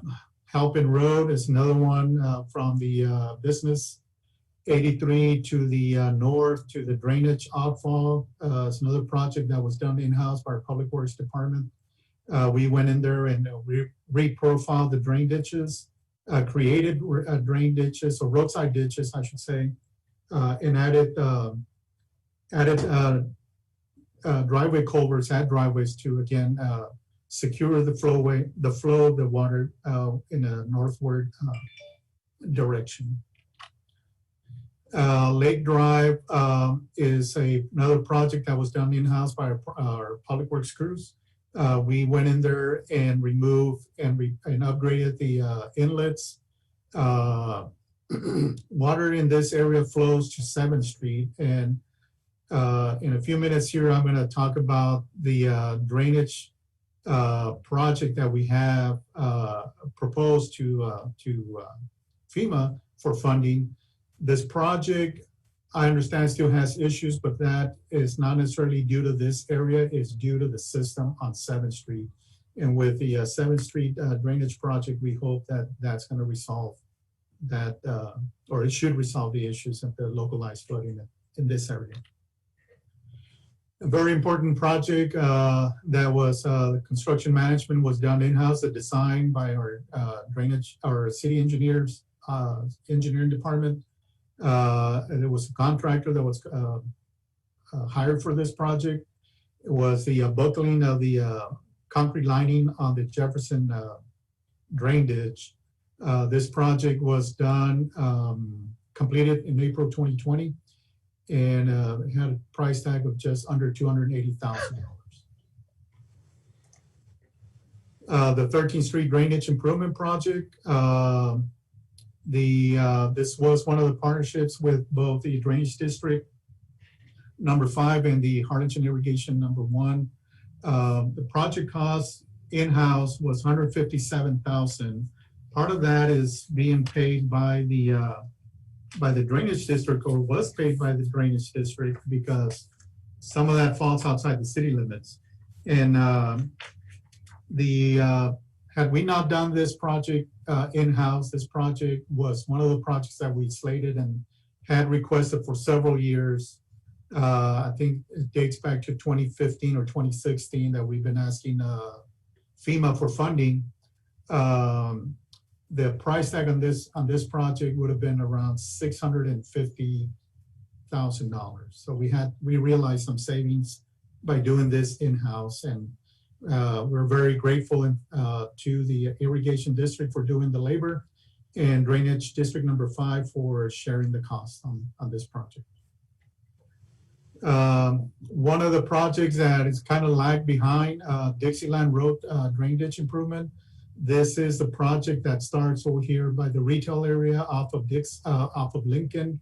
It goes south parallel to Dixieland, and it turns by the baseball fields, school district's baseball field, and it turns south parallel to Dixieland, and then into eastward into the Arroyo Colorado. This portion right here from Dixieland, right from Dixieland to the Arroyo Colorado, right before we were about to start this project with the irrigation district's help, the Drainage District got notified that they received the grant to reprofile this segment of the canal. And this was for, I believe it was a grant for damages that they had incurred back in 2018. And so the end product for this canal, this shot right here is this segment of the canal right here. And so we couldn't start our portion until the contractor was finished with this. And so at this point, the Irrigation District is committed to another project. At last we heard is probably going to be till the end of this year when the Irrigation District is going to be able to commit forces to come and help us reprofile and improve the crossings on the Dixieland drain ditch. But again, this price tag for this project's about less than $500,000. Had we done it through FEMA funding, the price tag would have been about $2.1 million or so. Another project that you all are very familiar, and we thank you for approving the funding, is the 9th and 13th Street project. This project parallels both 9th and 13th Street and then piers, and it ties into an outfall that takes the water to the Arroyo Colorado. This project has price tag of $2.5 million. It is has been awarded. The contract documents are being completed, and the contractor might start as early as the end of this month, but I am gonna venture to say it's probably gonna be early November before he starts moving ground out there. Real quick, what we're doing moving forward and what we've been doing also is continue our efforts in getting grant funding. The Jefferson Drain Ditch, we have over $11.2 million that are highly being considered by FEMA at this point. $11.2 million in grants. Our matching funds, approximately 25%, that's $2.8 million. Jefferson Drain Ditch, Business 77, 5th and 7th Storm Sewer Drainage Improvement, and the 21st Street Storm Improvement projects are highly being considered. The Treasure Hills is one of the projects also that we submitted just last year. And at this time, we're still waiting on hearing back from FEMA on the status. I'll give you a quick aerial of the location of those projects. As Jefferson is improving some of the laterals and the drainage pipes that tie in. This project right here is the one that I was talking to you all about. Lake Drive is located at this junction, this point. The outfall from Lake Drive ties into 6th Street or 7th Street, and then the flow of the water comes south. So the improvement of this pipe to a 48-inch pipe is going to alleviate a lot of this area that it drains, but it drains very slow at this point. The Business 77, Business 77 13th Street is along Business 77 13, the area of the high school. Also is need of some improvements. You start with some 36-inch pipes down to 48. No. Can you all hear me? Yes. Okay. All right. 5th and 7th. I'm going to try to speed up here, Mayor. 5th and 7th. Again, it's another project that's highly considered by FEMA at this point in TDM. There's 2 parallel laterals along both 5th and 7th Street, and we also have some laterals that are being addressed, increasing pipe sizes along Adams and Jefferson. And this lateral right here is along A Street. It ties into the system that runs along Commerce Street, 2.6, almost $2.7 million. 21st Street is another lateral system that ties into the Jefferson. This is the project, or the segment of the project where we had that failure from 21st and 25th Street. It ties in at this intersection. This area saw severe localized flooding during the 2018 event, and then it drained very slow. So our expectation is that this area is going to be in better condition once these improvements are in place. Currently, there's pipe systems that are the size of 30 inches, so we're going to increase those to 30 to 48-inch pipes. Treasure Hills is in the area of 25th Street, that segment where it curves, and then Treasure Hills Boulevard. Improvements are to increase the pipe size in that area and take it to the lakes where it connects here at this crossing on Treasure Hills. So a couple things I want to mention is that it's very important that the one that we have a master drainage plan, but also that master drainage plan is incorporated into the hazard mitigation action plan, which is a mandatory or a requirement from FEMA and TDM in order for us to be eligible for grants. We are currently in the process of updating that plan. It's due to be done this year. We have a consultant, H2O Partners, that's been working with us and Cameron County to update our plan. And again, that plan is going to secure our eligibility to continue getting grant projects down the road. The master drainage plan, we do want to update that, and I'm going to present to you all how we're going to get there here in a few minutes. We want to update the hydraulic models. There's more information. There's benefit cost ratios that we've had rain events or severe weather events, 2018, 2019, all that information can now be input into this model, the 2008 model, and that's going to help us get better information and better design on many of these projects that are identified in our master drainage plan. We will continue regional efforts. The flood infrastructure fund, which also I'm going to talk to you shortly, requires that, and we have built great partnerships with drainage districts, the cities, and the county. And I don't see us having issues moving forward with that aspect. I do want to emphasize that we are very dependent. Our interior system is very dependent on the canal system the canal systems to which we outfall or drain into, whether it's the drainage district number 5 system or the Arroyo Colorado. If the water levels in those systems are high, we can have 72-inch pipes coming out of our roadways. Water's not going to flow. It's going to back up, or it's just going to equalize and sit there. It's not going to go anywhere.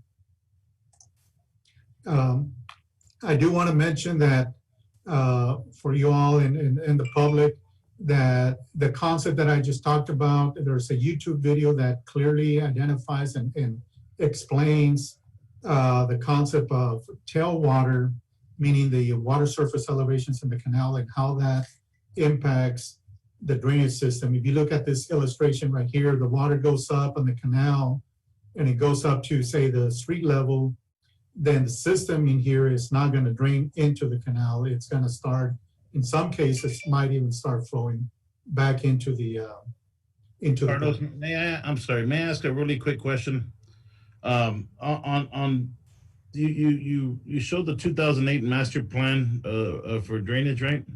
Yes. And I noticed that those were done by local companies or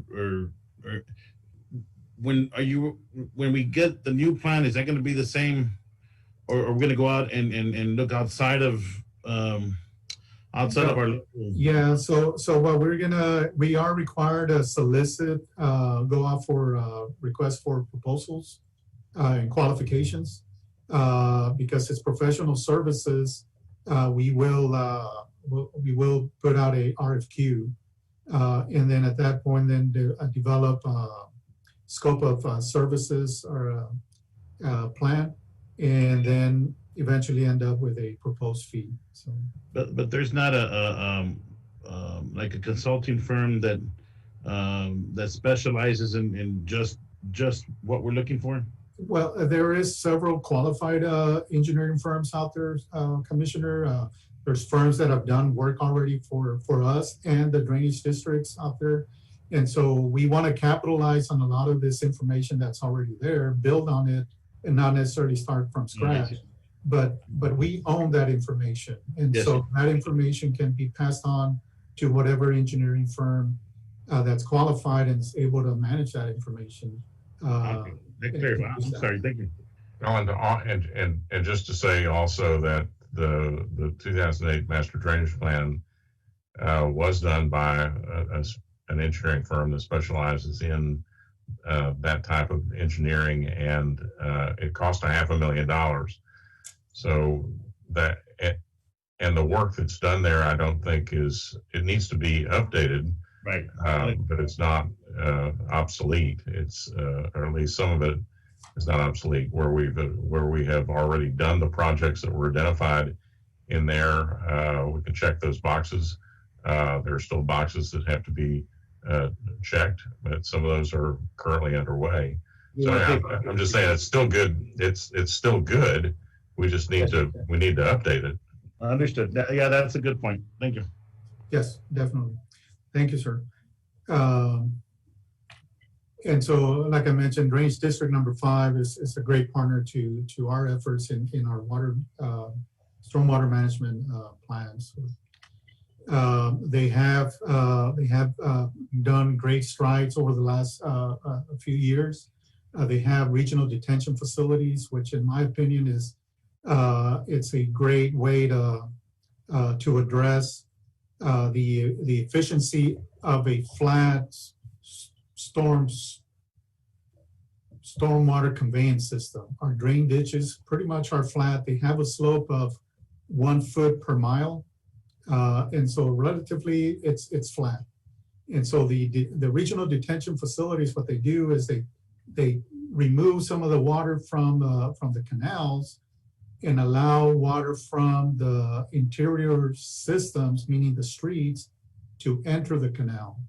And so instead of the water storing on the streets or on properties, the water is being stored in the detention ponds.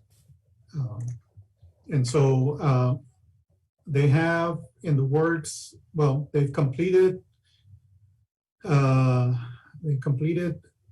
say four projects. So the one located off of by the Convention Center property, Brazil Road, Lafayette, which is by our sports complex off of Wilson Road up here. There's a couple of detention ponds off of Briggs Coleman, one to the west and one to the east. This is 3rd Street. Sorry, I didn't identify the roadways here, but 3rd Street is the drainage system that I was talking to you all about earlier. 13th Street is another system that when this is complete is going to greatly benefit from this detention pond. This 13th Street project detention pond and these 2 other detention ponds are proposed sites that the Drainage District number 5 is currently under consideration by the Texas Water Development Board for funding under the flood infrastructure fund program. And I'll mention a little more about that here in a few minutes. So again, this slide is just to go to show that they have and continue working with us at the direction of flow on the systems. This system at the time that was being considered, we thought it was going to start construction within 12 months. This was about 8 months ago or so. The project has grown. Now it's going to go up here, capture this property on the north side. And again, to leverage local funds, the Drainage District is going after these grant monies that are out there, and rightly so, because we'll not just get these done, but we'll get more. Well, they'll have money to be able to do more detention ponds on the west side of the town or the city. Really quick, an update on the Arroyo Colorado. Again, our system ultimately depends on the condition and the ability of the system to convey stormwater, because everything, pretty much 100% of our city drains into the Arroyo Colorado, whether we go through a Drainage District number 5 canal or directly discharges into the Arroyo Colorado. And so under leadership of you all and city manager, we've been lobbying IBWC for several years, and at this point they've agreed and have everything in place to mobilize a contractor, go in there and start a dredging and vegetation removal project. Doesn't necessarily mean that they're going to go in there and clear the whole arroyo. No, they're going to thin it out within 50 feet on each side of the arroyo. They're going to leave the first 5 feet with vegetation so that it controls erosion. And also they're gonna go in here and remove 3 feet of sediment. There's, for the project limits are between Business 77 there in McKelvey Park, and it's gonna go for 6.2 miles all the way to Cemetery Road. At the end of the project, the estimate is that they're gonna remove over 300,000 cubic yards of silt or sediment from the canal. And so that's gonna greatly improve the conveyance and help, it's gonna help reduce the water surface elevations in the arroyo. Do want to note that IBWC claims that that's going to restore the capacity of the arroyo to 21,000 cubic feet per second, but that is still to be analyzed afterwards. Once this project is complete, the push is going to be for an updated hydraulic study on that canal or on the arroyo Cruz. I don't have a cost, but and I've requested that cost from IBWC. I did not get a response, but I suspect it's got to be a few $1 million worth of work out there. But I'll get you that information as soon as we get that. This again is the project limits from McKelvey Park, almost pretty much to the Port of Harlingen up here on Cemetery Road. So it's a good stretch and a big undertaking. For those that are interested, the silt removal, the material that's going to be removed is going to end up a couple properties that IBWC has made arrangements with the property owners for them to place that material.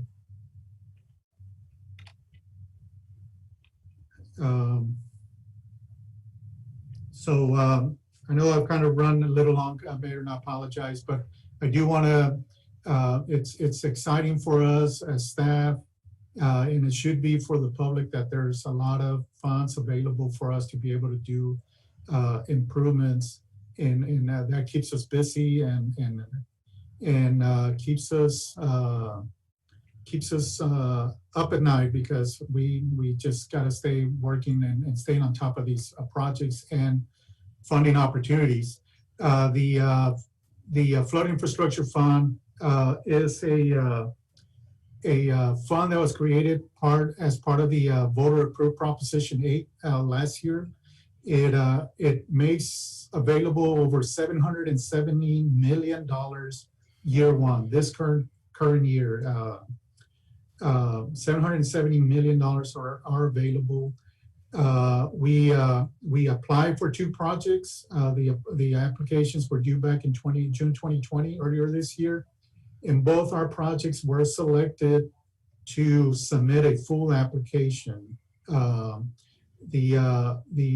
emphasis on these funds is that, one, they want regional flood management, regional flood management approaches and regional coordination, meaning that they want us to not just work within our city limits, but to look at what's happening or coming upstream and what is our impact to those areas downstream.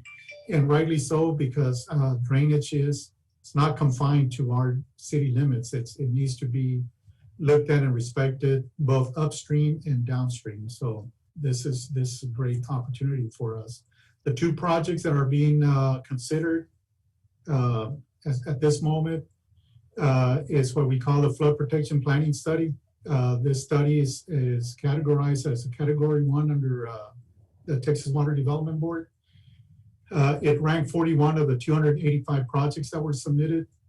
We requested $6.2 million to do, in essence, a hydraulic study for what the Texas Water Development Board calls hydraulic HUCs, or HUC 10. It's a hydraulic unit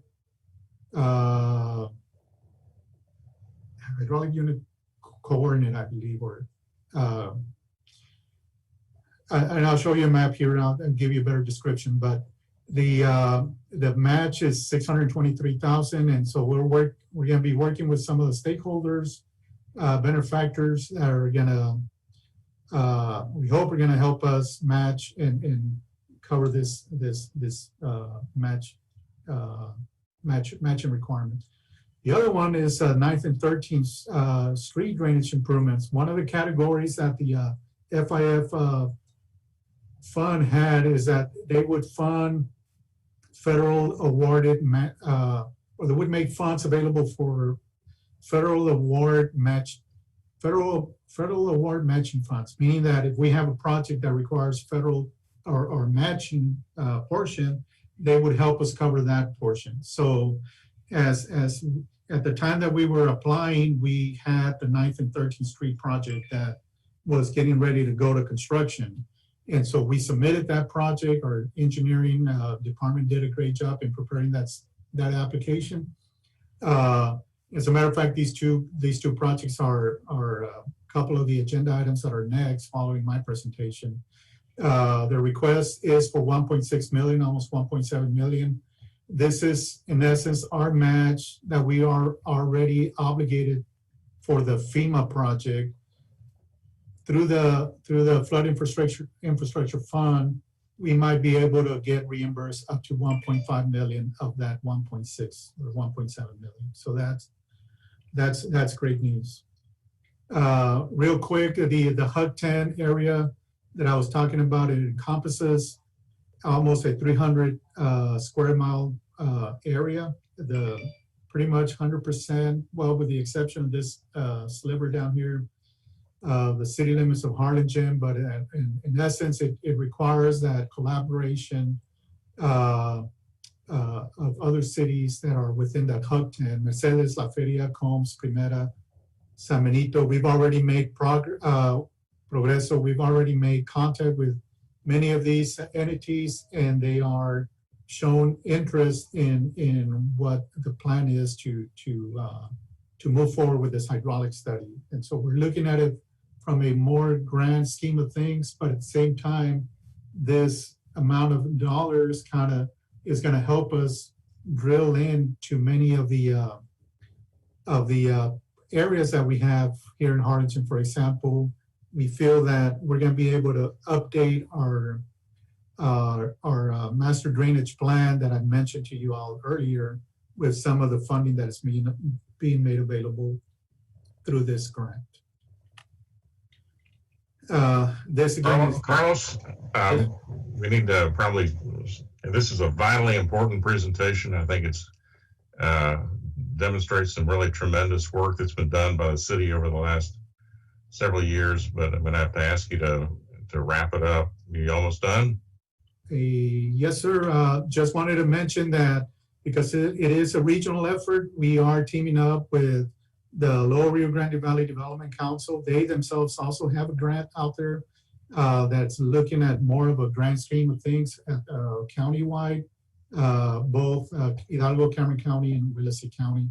And so there's a lot of potential for projects like this, like Hickory Hill, to get funded and constructed, which calls for a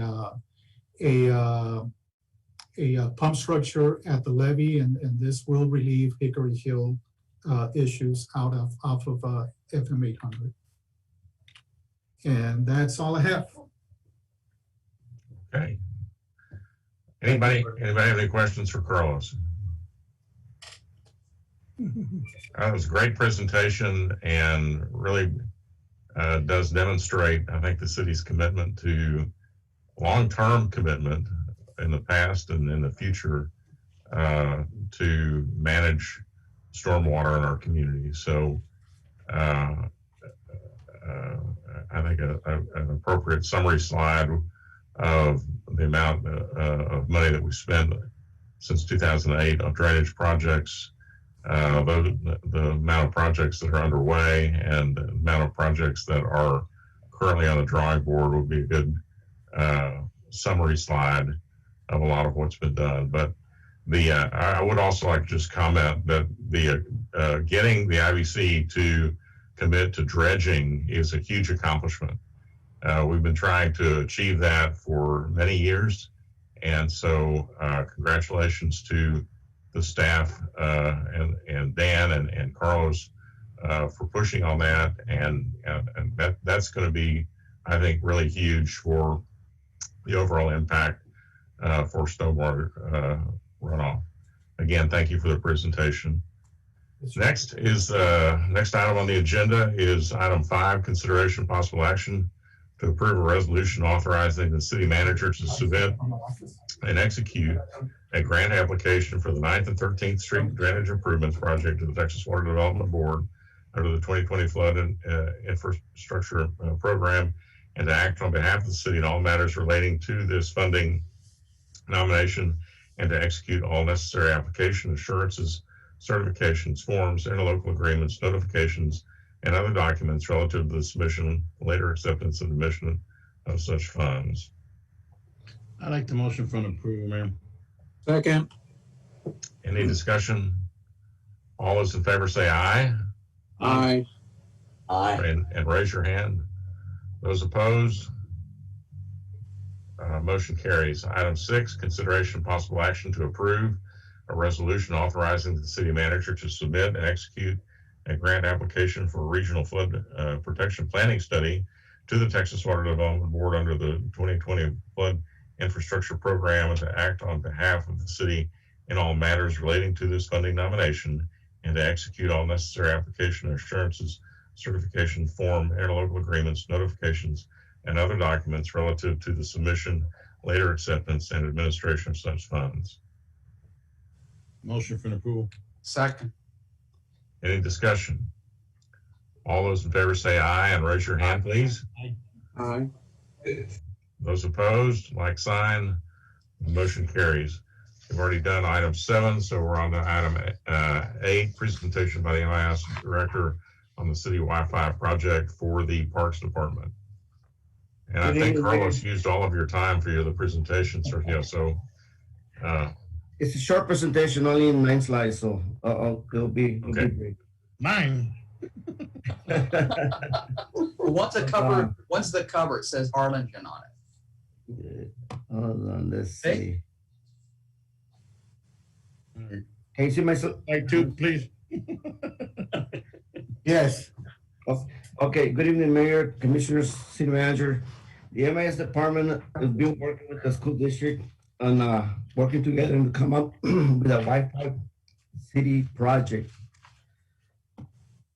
The goal of this project is to provide Wi-Fi connectivity throughout the city in order to supply free internet access to its students, residents, workforce, to help to bridge the digital divide of the homework gap, and allow for home-based schooling and work from home. 3 types of services that will be provided with this project is the in-home broadband, direct Wi-Fi access, direct Wi-Fi via mesh node.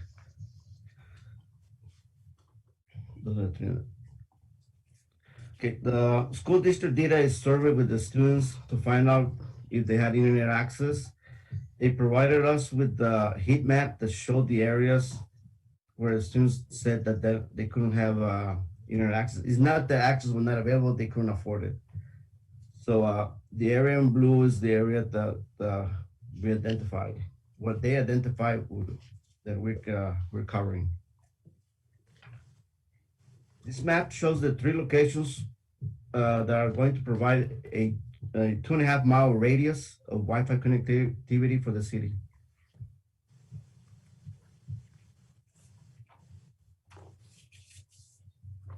These are the schools right now that currently are providing Wi-Fi connections to the parking area. Pretty much all the school campuses have Wi-Fi available, but only to the parking. The area in yellow is the 5 locations proposed by the school district to use our city Wi-Fi. It will be in addition to whatever they have already. On this map, the orange circles are the city parks, which are the proposed areas for free internet throughout the city.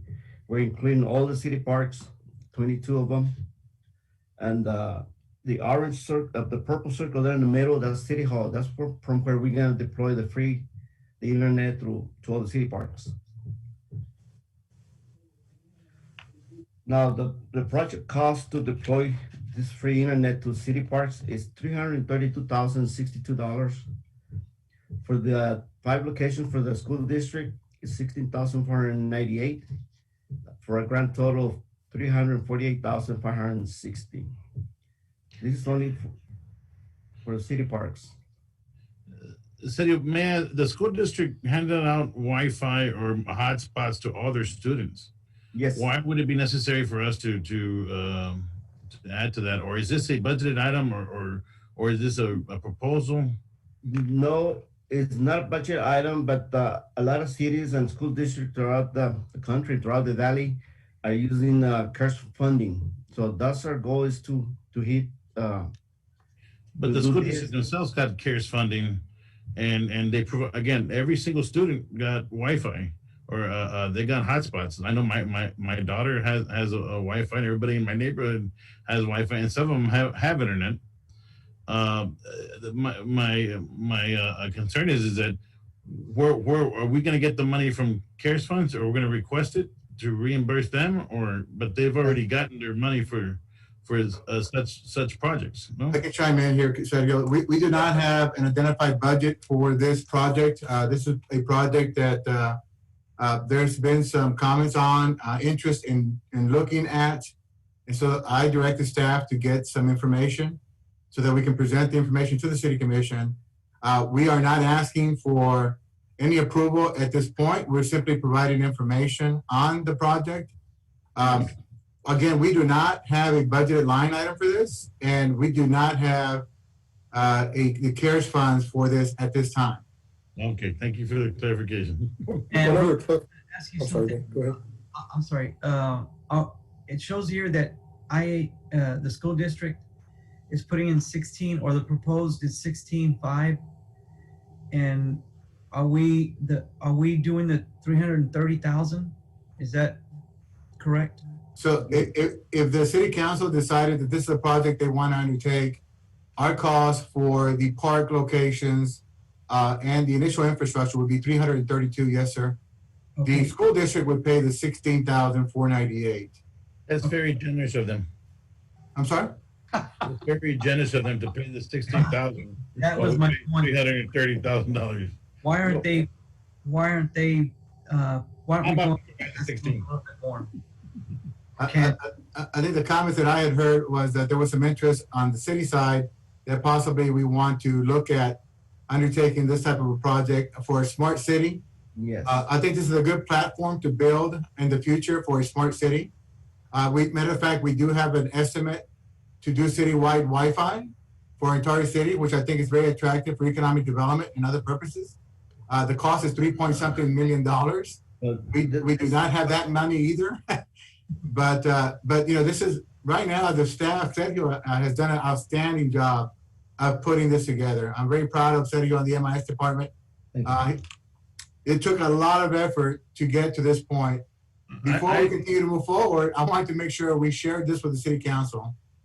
But and I agree with everything you just said, Dan. But the maintenance and the fluidity of the technology of having to upkeep that once you put it in place. You know, in 2 years from now, everything may be outdated, and then you have to put another chunk of money to maintain what we just put in, because it's technology. You know. Yes, sir.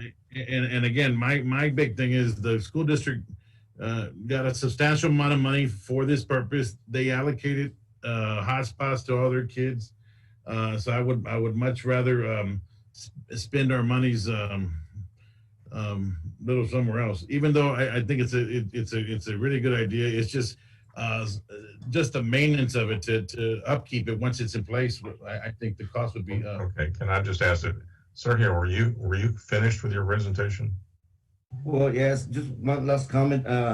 This for us is a win-win situation due to the fact that the infrastructure that we're gonna put in place can be grown to another level to make the city a smart city. Let's say down the future we want to put smart readers for our water meters, where a truck can drive through and collect the data without having to stop at every location. So there's a lot of potential for growth. My recommendation would be to take advantage, if we can, of the CARES funding and get this done, because the infrastructure is going to be there that we can grow it and do other things with it besides, and at the same time provide free internet for the public. Sergio, is McAllen's Wi-Fi project that they just launched, is it similar to what you're proposing or what you've laid out? Actually, it's the same vendor that McAllen is using right now. McAllen project cost 6.2 million, and they did it with cash funding. Yes, City, but they got paid directly. We didn't get any money directly. Now we got paid directly. I'd be happy to write a check. Well, all right. And were there any other? Are there any other Valley cities that have deployed? Well, the city of FAR used the same vendor, same concept. This is a concept, a proven concept that works. So, city of FAR did all the parks. Okay, so any city that did not get direct funding, have they tackled a project like this? No. Thank you. Donna did all the school district, but yeah.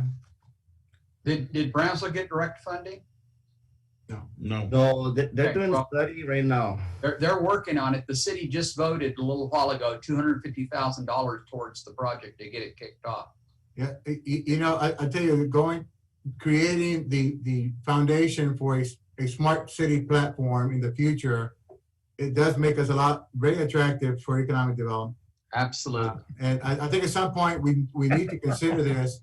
Okay, well, there's no action on this item tonight, and we've got a number of public hearings to go. So I think this is a good beginning of discussion. I think there's certainly some good questions raised by Commissioner Udebe, but and we can bring this back for another for discussion and possible action at a later time, and then the commission can decide whether they want to do something or not. And unless anybody's got any questions for Sergio, I'm going to go on to the next item. Thank you, Sergio. Good job. Thank you. Okay, thank you, Sergio. Item 9 is a public hearing to consider a request for a residential replat with a variance to minimum lot depth requirements as per Harlingen City Code Section 109-124B4 for the proposed replat of a 0.59 acre tract out of Lot 1, Block 3, Shadowbrook subdivision located on the south side of East Davis Street, east of North 3rd Street. The applicant is Dustin Moore of Moore Land Surveying.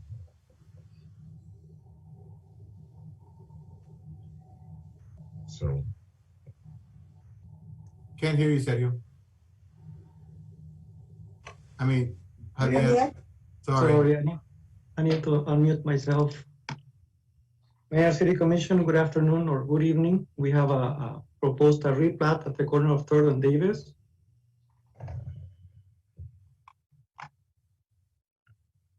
This is the aerial photo. It's a vacant property on the south side of Davis, just east of 3rd Street. If you remember, we had a rezoning request early this year for multifamily apartments that was denied. So now the property owner is proposing to subdivide the property into 3 lots to allow 3 houses in the property. This is the Shadowbrook subdivision, the original Shadowbrook subdivision from 1981. And over here at the bottom, you can see the property that is being considered today. So back in 81, this one owner, Mr. Stanley Starrett, he owned this whole tract, but Davis Avenue was already there. Davis Avenue was constructed in 1974. That was a city project from 3rd Street to 7th Street. So the city acquired the right of way from Mr. Starrett or purchased it, but because of the alignment from the east to the west, you're left with the remnant here that has been vacant this whole time. This is the proposed replat, and the reason why this is before you is because they need a variance on the lot depth.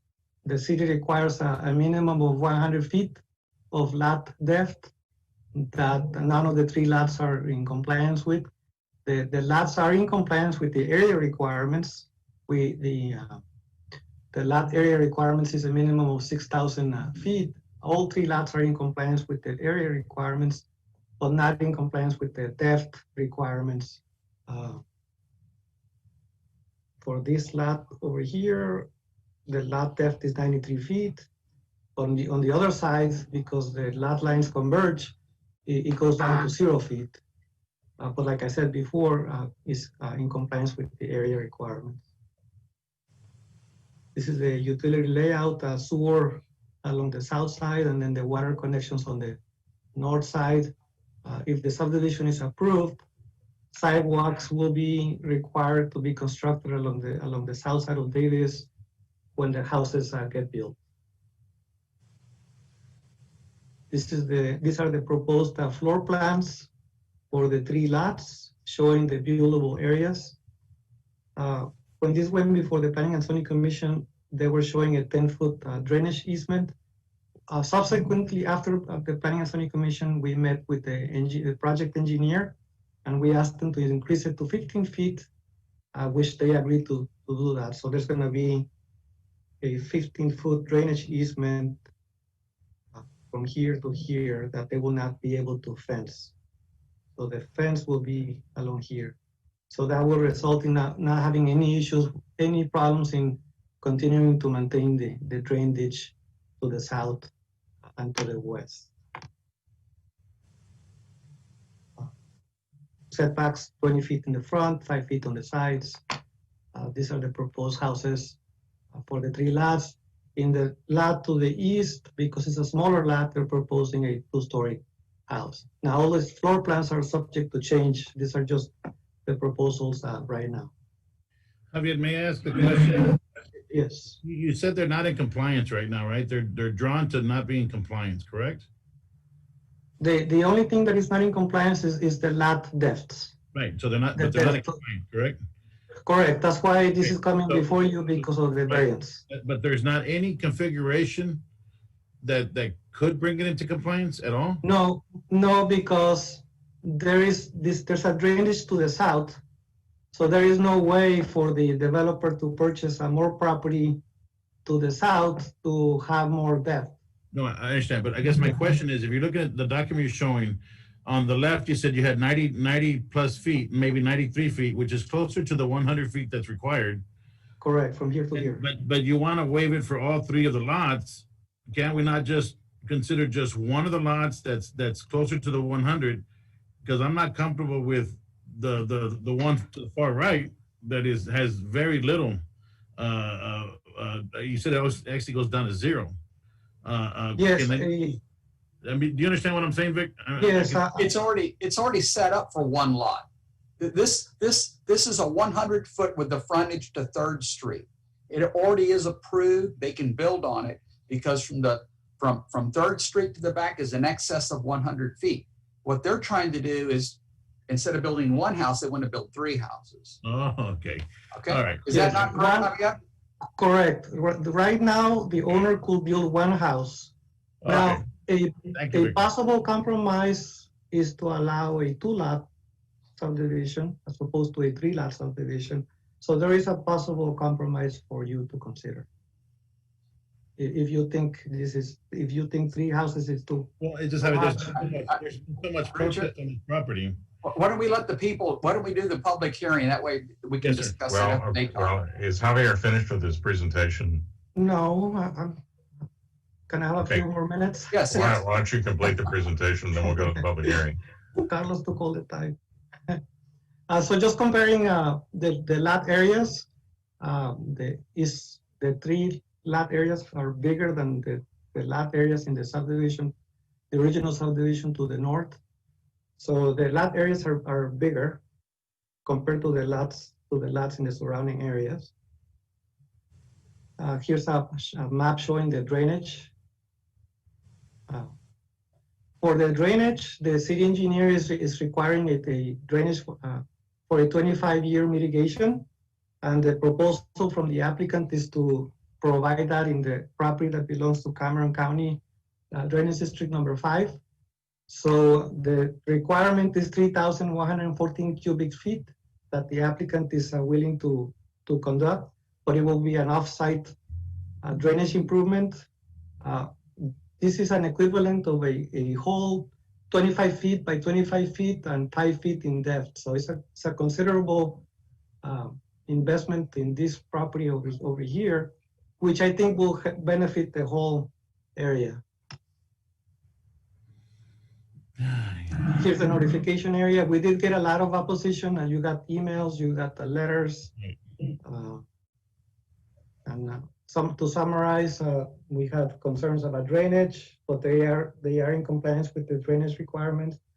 Concerns about traffic, the maintenance of the ditch, that will not be an issue because they will not be allowed to fence within the drainage easement. Trash collection, that should not be a problem. Concerns about the lots are not big enough for the properties. Concerns about a two-story house that will overlook other houses, and concerns from the property owners that the city should purchase the property and widen the ditch. Before the Planning and Zoning Commission, and there was a lot of discussion about drainage, and the Planning and Zoning Commission recommends approval of the variance, but it was a split vote, 3-2, recommending approval of the variance request. By the ordinance right now, that because they recommended approval, it will require a 4/5 vote to overturn the recommendation of the Planning and Zoning Commission. That's it. Okay, then I'm going to go to item A, which is a public hearing. I know we have a few people that signed up to speak or to have comments read. And so, Amanda, I'll ask you to go to those individuals. Okay, thank you, Mayor. We'll start with Mr. Dustin Moore, 16048 El Cabril Circle, he's La Feria. I'm gonna call him right now, Mayor.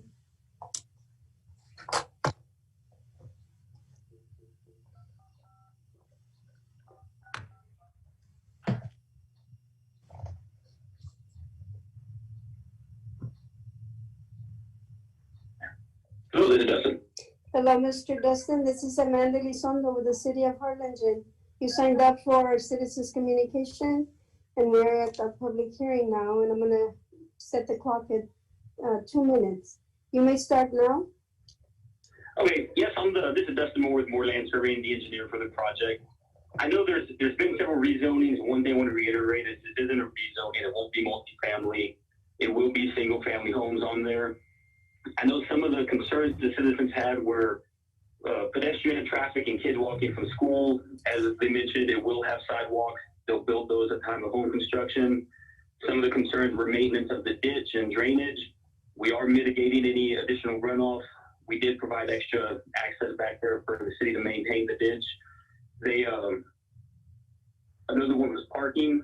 2 of the lots have a 2-car garage. One has a 1-car. They're all capable of having a 2-car driveway off of the street. So each of them can have 3 to 4 spots for parking off the street. And one of the main things also of why the owner's requesting 3 instead of 2 lots is it is a subdivided lot, but it doesn't currently have any sewer that serves it in any way. And so the cost of running that sewer to provide it to even just one house is high enough that his break-even point is kind of, he needs the 3 houses in order to, be able to have this be a profitable venture. And if it's even one house, the cost to run that sewer to is going to be exorbitant. But with running the sewer, he can serve all 3 lots. He can, his business venture will be successful. And all of them do have plenty of space. And like I said, they are larger than the lots to the north. They are odd configurations just because of the shape of the lot, but that doesn't mean they can't have a nice home with a nice driveway and a yard for a kid to play in. Thank you. That's all I have. Thank you. Okay, Mayor, then we'll proceed with the next one. Donald Lentz, 321 East Flint Avenue. One moment, please.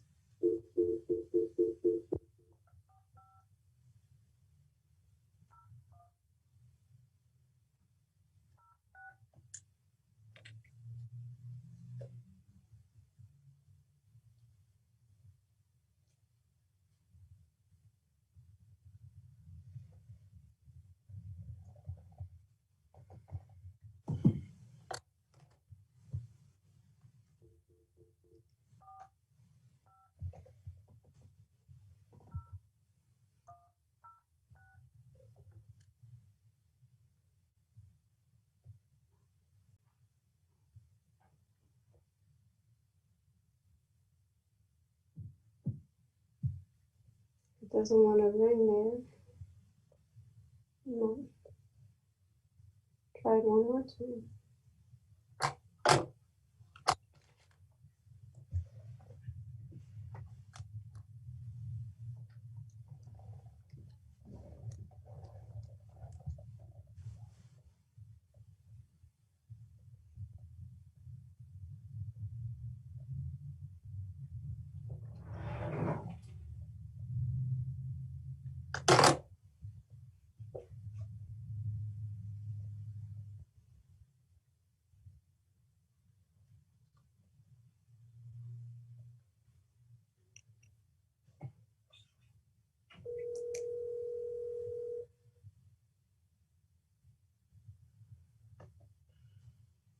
Hello.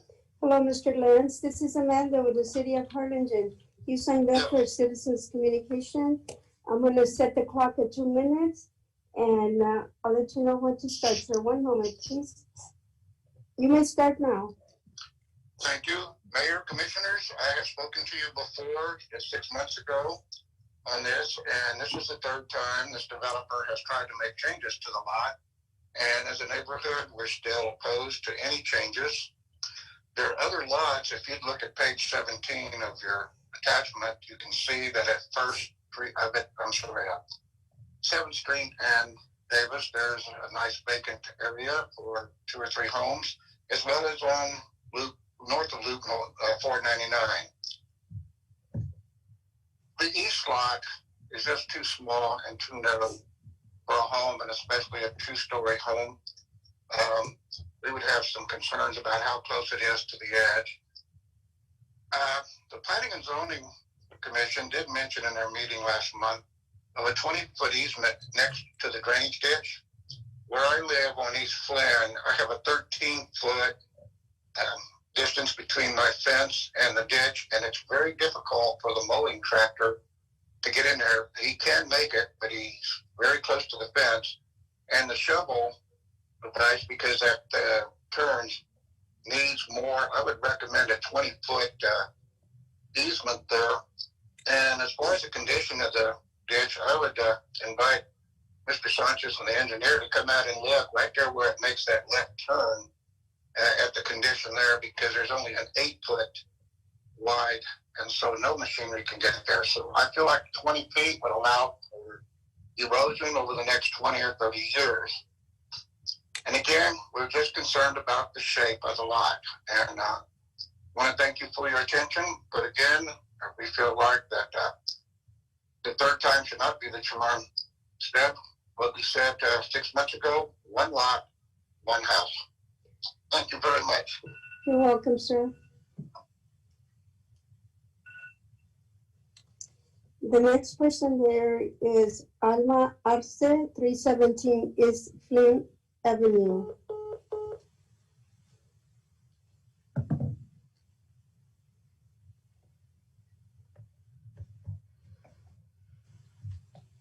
One moment, please.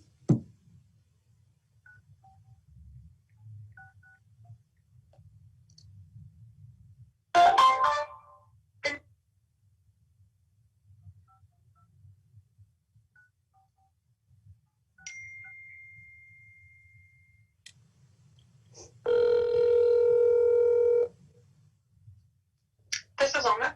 Alma, this is Amanda Lizondo with the City of Harlingen. You submitted a citizens communication form. You have 2 minutes, so I'll start the clock now. One moment, please. You may start. Thank you. Thank you for the opportunity. I just wanted to follow up with some of the comments made. Some of the issues that we've had primarily were, and still are, with flooding. I understand that they are going to try to build a pond or whatever additional information that they provided there to you for that. But the issue is that there is flooding. It continues to flood. The maintenance of the canals past Davis are the issue. It causes everything to run back into the Flynn area.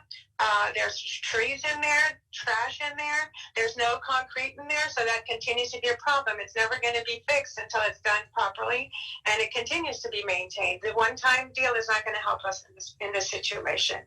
And if you build the fences, who's going to verify that he's not changing anything? Nobody's checked on anything over here for the apartment complexes. No, the fence went up. Nobody's been able to change it. We have issues with drainage on this side because of the fact that there's shrubs growing and they can't go in and cut that area. That if that occurs on this side, who's going to check all of this? Nobody's maintaining this right now. There's no enforcement of that. We have something on 77 on 3rd. Somebody built a fence. There's one there at the apartments. As Mr. Lance pointed out, there's also the issue with the vehicles going into the area. You're going to have them go in one way, and you're going to have them back up all the way out because there's not going to be an exit on the right side. There's just no way for them to maintain that if you're going to go in at an angle with the type of vehicle that we've seen them use to do this. It's an issue all the way around. So we would really like you to consider the issues that it's going to cause. Just because it's going to cost him money to do something, it's going to cost us more money to deal with the flooding and all the other issues that happen as a result of him being able to make money. So we seriously hope that you will consider denying this request. Thank you very much. You're welcome. Now, the next one's, Mayor, is to be read, and it's Mr. Mark Arce, 317 East Flynn Avenue, and I'll go ahead and start on his comments.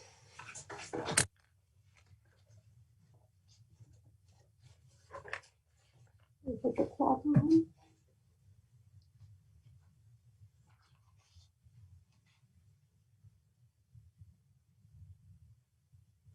Okay, ma'am. Here we go. The comments read as follows. We did not support the request by Mr. Moody for an adjustment of variances on Lot 1, Block 3, Shadow Brook subdivision located on the south side of East Davis Street. Mr. Moody purchased this property with the intention of building residence to make himself money. He did not consider the consequences to the surrounding areas, which are already seeing drainage issues. The plot of land in question was not a property intended for multiple residences. The current zoning ordinances set forth by the city for the minimum allowed area for residential constructions do not be modified, as they are not to prevent this type of request. A change in these variances will not be advantageous to anyone in the surrounding areas. A change in variances to allow a two-story building to be built in the middle of a single-floor residences in an area that was never intended to be residential property and does not meet the city requirements should not be allowed. This plot of land has been undeveloped for over 60 years. The only advantage of a variance approval would be to create income for the property owner. This change would not be advantageous to the surrounding neighborhoods, but rather it could be potentially increase the probability of flooding in the area.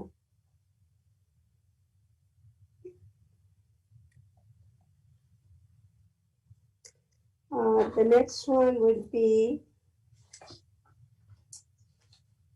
Irene Gonzalez, 313 East Flynn Avenue.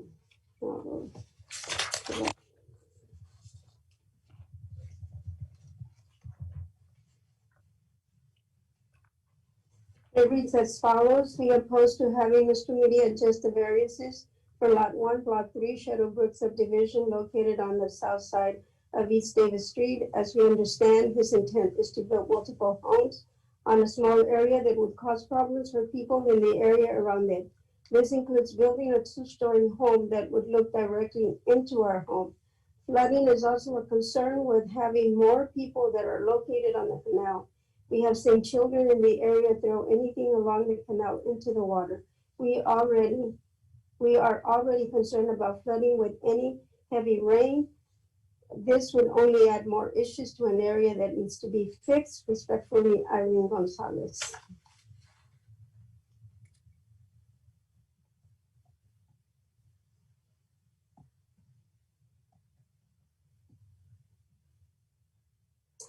Okay, the next one is Florinda and Sharon Daneja, address 2128 Shadowbrook Circle, and it reads like this. Last year, we all residents of this area went to the meeting. Mr. Moore request was denied. This lot is close to the drainage and gets flooded. There is no parking for cars or walking strip for the students walking to school. For safety reasons, please deny this request. And I believe that's it, Mayor. Okay, then that concludes the public hearing, and we'll go to item B, which is the consideration and possible action to approve request for residential replat with a variance to the minimum lot depth requirements as per section 109-124B4 for the proposed replat of a 0.59 acre tract out of Lot 1, Block 3, Shadowbrook subdivision located on the south side of East Davis Street, east of North 3rd Street. Sir, I'd like to make 2 points really quick for the commission to consider. The developer is citing the cost on what he would have to do to put a single home, which is what he would be allowed to do right now. And when they purchase the property, I believe we haven't changed that. So they're citing the cost of it would be too costly or not profitable enough for him to make a significant investment to build a house. It's not his break-even point, I think is the word they use. But number two, I believe the gentleman, Mr. Moore, a couple of meetings ago came up and argued and would not allow that doctor who wanted to put a duplex in a different neighborhood. And he made the exact opposite argument of what he's making now. I'm pretty certain it's the same guy. So I'm a little disappointed with that. I just wanted to remind everybody that he came up and scolded and said, you know, that's not what this intent was. So, but he's okay with making an exception in this case, which bothered me. But that's the points I wanted to make for the commission to please consider. Thanks. I'd like to motion to overturn the recommendation of the P&Z. I'll second that. Okay, we have a motion, a second. Any other discussion? Okay, so you're all going to have to say aye and raise your hand if you're in favor of it. We're voting to deny. Overturn the recommendation. Yeah, to overturn the P&Z's decision. Right. So, all those in favor say aye. Aye. Okay, that's 5. All of those opposed, none. So it's 5-0 to overturn. Thank you all. Item 10, public hearing to consider an ordinance on first reading to amend the City of Harlingen Comprehensive Plan, One Vision, One Harlingen Thoroughfare Plan by adding the extension of New Hampshire Street as a local street from West Lamb Avenue to Morris Road, Applicant City of Harlingen.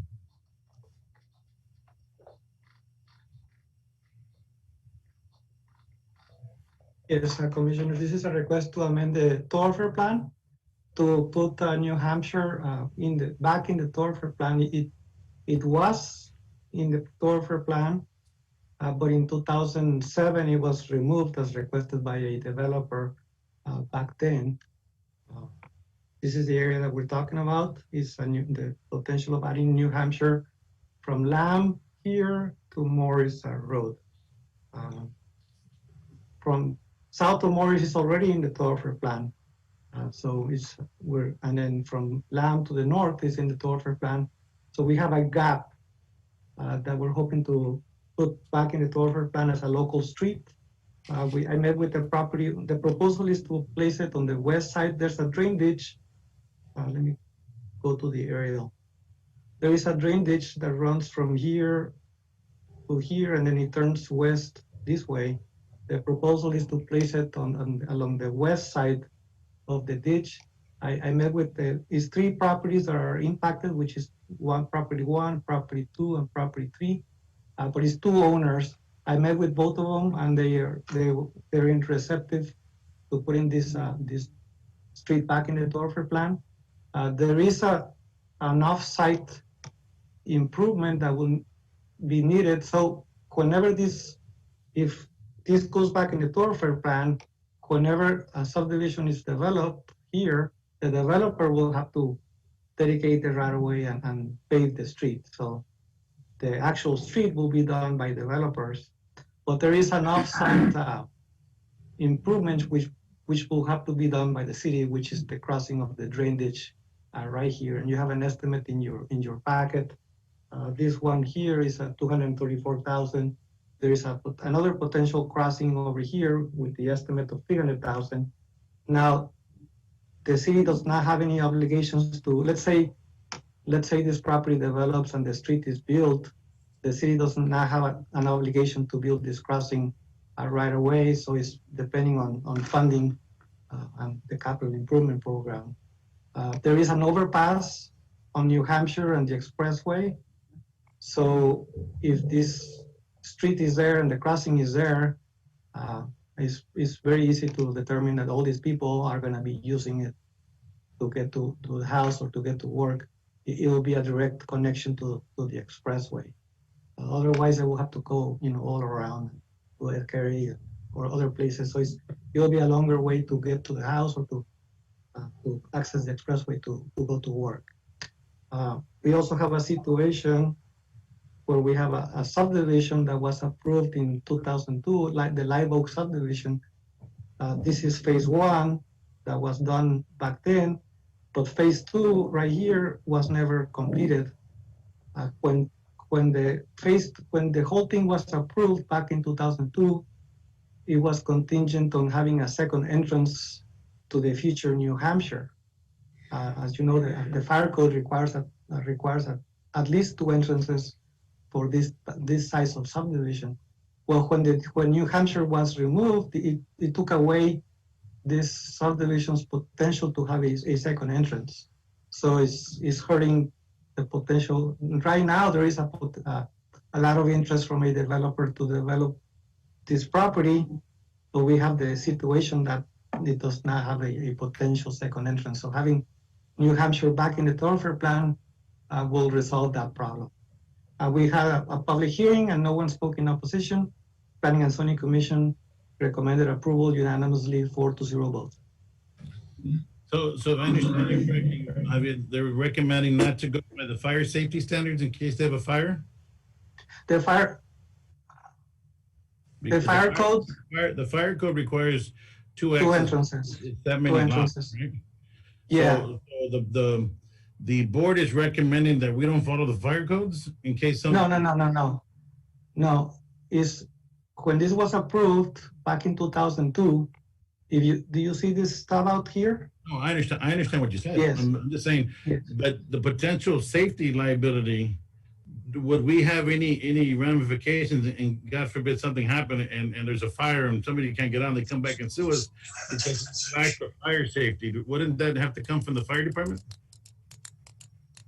Well, that becomes a legal issue because the second entrance will not be there until New Hampshire is there, right? And then the crossing is there. So this will only provide a potential. So it becomes a legal issue. Yeah. But that cost usually goes to the developer, correct? Yeah, Yes. I wanted to ask a question, and this is the only part that bothers me. I'm looking at this, and your 2 entrances are basically next to each other. Everything converges at one intersection. Right. And I don't see a second outlet that would allow, if the first outlet, if there was a major occurrence at that intersection, everybody's landlocked to be able to get out. But the second problem that I have is the big cost of the drainage crossing. I mean, I don't want to be the bearer of bad news, but we're going to pay for that drainage crossing so this subdivision can come in. I've got a real heartburn with that. Yeah, I agree with you.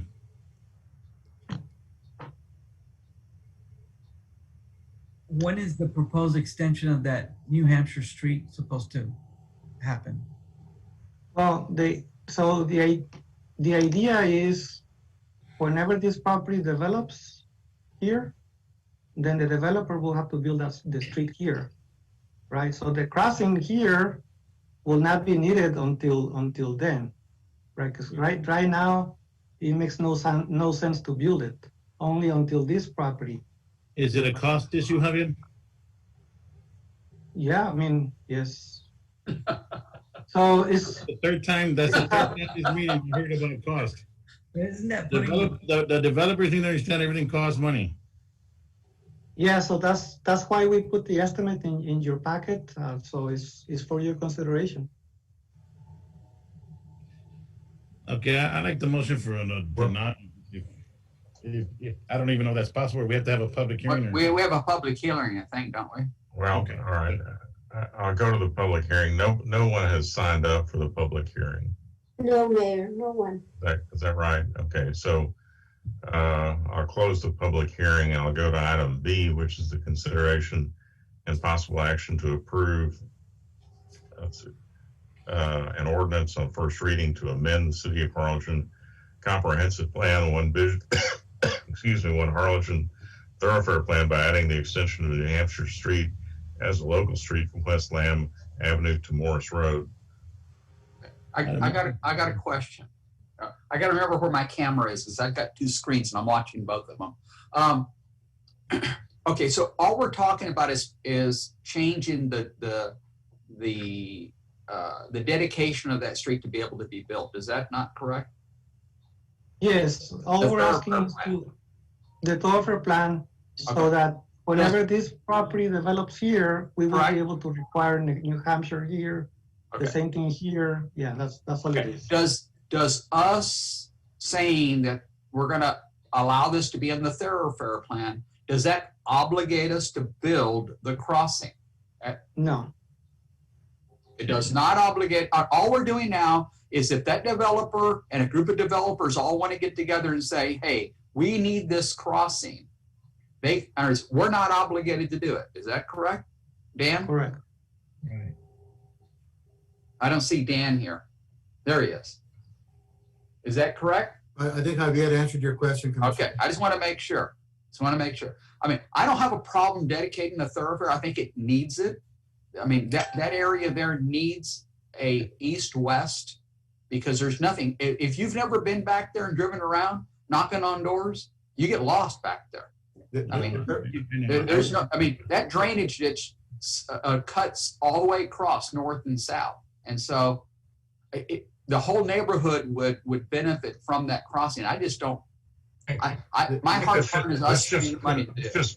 This just puts people on notice that could be a street there and in the future, and that it's in our thoroughfare plan. It's not. So I would like to make the motion. I think that Javier has sort of confused the issue pretty significantly with showing this other subdivision which has been platted, and I'm not sure that was really explained thoroughly. I don't know. But if this were, I'm just looking at it on the screen here, and it just looks like it lends itself to the potential of a lot more residential development in that area. If you have a street there, you've got a lot of interest along that Ed Carey. A lot of new homes have been built in that area, and it could be that if that ends up being a street at some point in the future, that there would be a lot more residential development, which okay. And I'm going to remind everybody, rooftops. Right. Rooftops bring retail. Rooftops add census count to our to us. But we just approved, and we just approved on Lamb Avenue, corner of Lamb and 499. We just approved an apartment complex going in there, and Lamb again doesn't go all the way through. So it'd be a big benefit to have another thoroughfare. Okay, so let me get my point across. The issue I had was like Secluded Acres has one entrance, one exit. Okay? Correct. So that's the issue I have. Now, and that's the question I asked. Are we going to relax the fire code? And I don't think we should be doing that, right? Because that's a fire safety issue that a neighborhood of that size, like he said, needs to. And I agree with, they shouldn't be in the same place. They should probably spread them out. But I'm not an architect or an engineer. I'm just not comfortable with relaxing the fire safety code in a neighborhood, because most people that come and buy a house aren't going to know any different. And I don't want a situation like we have in Secluded Acres, where that whole subdivision got built with one entrance and one exit. Yeah, but we're not at that point yet. We're not. Javier, is that the effect of approving the thoroughfare extension, that we're relaxing the fire safety code? No. No. Mayor, if I may, maybe I can summarize it really easily. The Thoroughfare plan, all the Thoroughfare plan does, is anticipate future development. Correct. We have several anticipated roadways throughout our city that are not built yet, but they anticipate development in those areas. And all the Thoroughfare plan does is put a line on a map that anticipates development in an area, so that when it is developed, those areas have to dedicate right away according to the size of roadway. I agree. That's what this is doing. So, he said yes, and Mayor asked a question, he said no. So which one is it? I don't understand what you said, Commissioner. My question about the fire safety, when I asked the question initially, he said yes, it would be abandoned. Now, Mayor asked him and he said no. So is it no or is it yes? And I'm okay if it's no, but that's the concern I had. And he said, well, you know, the commission can vote and do that and do away with that. That's what he stated when I asked. Commissioner, this would actually give him a second access by approving. Great. And again, and if that's the answer, that's great. But when I asked the question, he said yes, right? He must have misunderstood your question, Commissioner, but this would give him, if approved, a second access for that subdivision. Okay. Yeah, I thought there was a miscommunication there, Commissioner. I just wanted to clear it up. Okay, thank you. Yeah, we apologize. We should not have shown that other subdivision. That has nothing to do with adding a line on a Thoroughfare plan. Correct. Okay. That's our mistake. Our mistake.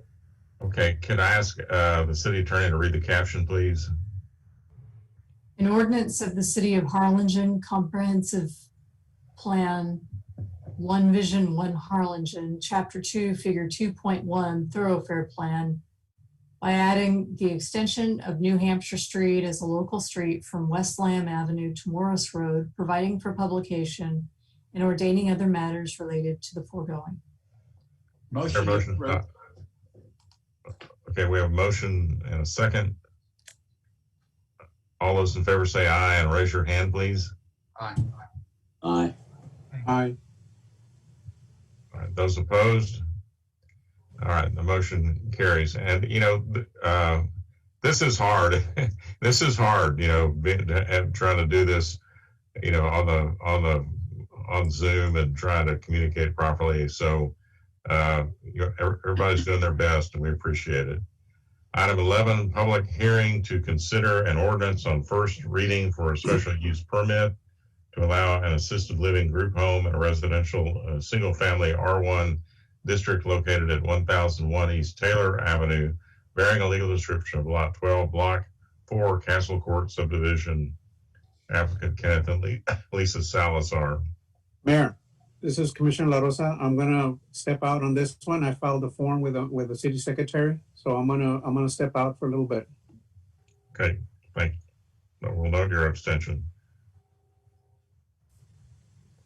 Mayor, this is an existing group home, but they never had more than 4 people assisting. So that's why the SUP never came before you, because the ordinance allows up to 4 people to be assisted without having to have an SUP. Now they want to go from 4 people to 8 people. So that is why this is coming before you now for an SUP. The zoning is single family residential all around. Here's an aerial photo. It's a large, older home, very beautiful neighborhood. And the corner lot of Taylor and 10th. Here's a picture of the house, the floor plan. So it's a large house that can accommodate the 8 people that they want to assist. The survey of the property. The conditions is to provide and maintain the required 3 parking spaces. One of them being a handicap parking space to maintain the existing landscaping, to obtain all state permits, comply with all city ordinances and codes, and have a final inspection before a final certificate of occupancy, and comply with all the requirements from the planning, building inspections, environmental health, and fire prevention department. The commission held a public hearing. Lisa Salazar, the applicant, spoke in favor of the request, and no one spoke in opposition to the proposed group home. The commission unanimously recommended approval, 4-0. Okay, let me go to the public hearing. Amanda, no one signed up for the public hearing. No, Mayor, no one.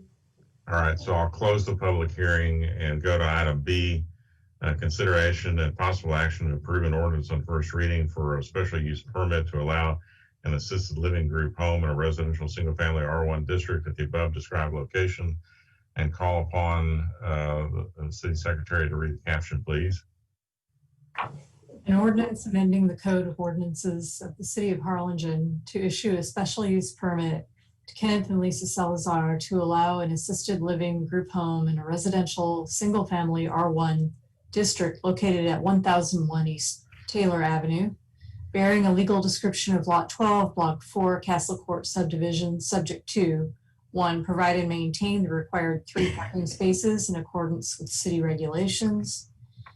2, maintain the existing landscaping in accordance with city regulations. 3, obtain and maintain all applicable state permits. 4, must comply with all city ordinances, codes, and standards by means of field inspections before a final certificate of occupancy is issued. 5, comply with the requirements administered by planning and development, building inspections, environmental health, and fire prevention departments. Is there a motion to adopt the ordinance? Motion. Second. A motion and a second. All those in favor say aye. Aye. Those opposed? Motion carries. Item 12, consideration possible action to enter into a memorandum of understanding with Department of State Health Services in relation to dynamic death files. Good evening, Mayor, Commissioners. We're asking to allow us to enter into an MOU with the State Department of Health. This is to allow us to share death records of COVID patients that has the disease of COVID. This will allow us to get a better understanding of the spread of the virus and contain it. Is there a motion to approval, please? We have a motion and a second, I believe. Second by Commissioner Leal. Any discussion? All those in favor say aye. Aye. Aye. Those opposed? Motion carries. Item 13, consideration of possible action to accept or deny the donation of 40 car site trail markers and 1 off-road trail rule sign for the Valley Off-Road Bicycling Association nonprofit organization to be installed on the Henry Roberts Loop and the mountain bike trail. Yes, good evening, Mayor, City Commission. I got a short presentation. I'm just kidding. No, this, Okay, this, so that's not funny at this time, but that's not funny. We have a group, David Hernandez, he created a not-for-profit, the Valley Off-Road Bicycling Association. And so he's been helping us with the design of the mountain bike trail. And so he's going out and he's creating this not-for-profit. He's able to access funding from organizations that we're not able to access. So what he did was he was able to purchase or get a grant for some trail marker signs. And so he wants to donate those to the city for the mountain bike trail. And there are trail marker signs, and then there's the trail rules signs. And a copy of those examples are in your packet. And I asked David if he could speak briefly, just so you all know who he is, and you know, all the great things that he's been doing for us with the mountain bike trail. Thank you, Javier. Good evening, Mayor Boswell and City Commissioners. Thank you all for your time tonight.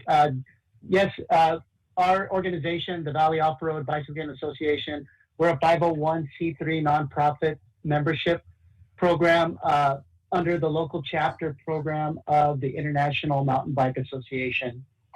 Our mission is to create, enhance, and preserve great trail experiences for cyclists in the Rio Grande Valley, and to preserve, protect, and promote mountain biking and access for diverse riding opportunities on Texas's public and private lands through education, communication, and unified action.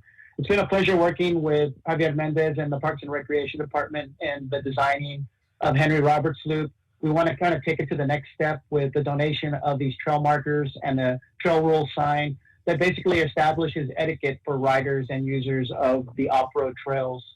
The trail markers would be installed that would allow people to navigate the trail system. Right now, if you go into it, you can get a little bit lost. Hopefully the markers will provide some information for users such as trail flow, trail difficulty for riders, the allowed trail users, segment names, mileage, and then obviously wrong way markers if they're going against the established trail flow. So that's what we have planned. We're looking forward to continuing our collaboration with the city. Right. Well, is there a motion to accept the donation? So moved. Second. Second. Okay, we have a motion second. Is there any discussion? I just want to note that I haven't seen them out there on the trails. Well, that's because you're a hiker and you use your GPS. There you go. GPS. There you go. All those in favor say aye. Aye. Those opposed? We just want to express our appreciation to you, Mr. Hernandez, for your support of the trail and this wonderful donation.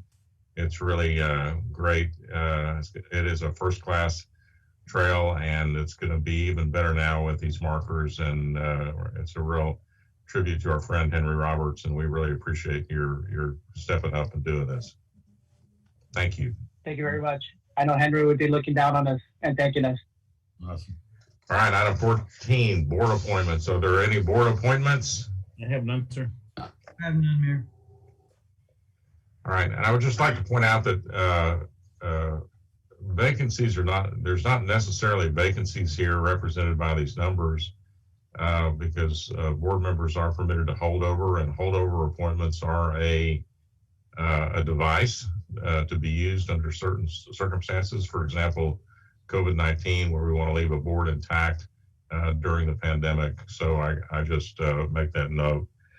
Item 15, executive closed session on the following items: A, attorney-client consultation pursuant to section 551.0712.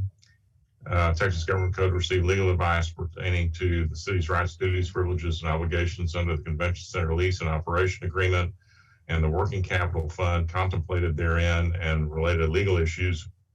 And item B, pursuant to Texas Government Code section 551.0871, to discuss or deliberate regarding commercial or financial information that the city of Harlingen has received from a business prospect that the governmental body seeks to have locate, stay, or expand in or near the city, and with which the city is conducting economic development negotiations regarding item 1, Sizzling Ceasar's LLC, and 2, Fox Valley Molding Inc. Is there a motion to go into executive session?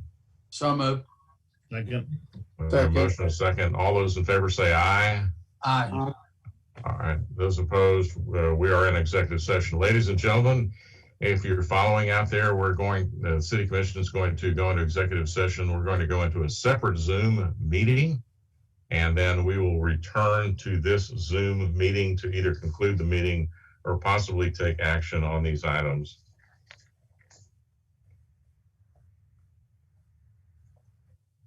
All right, we're out of executive session now at 8:45 p.m.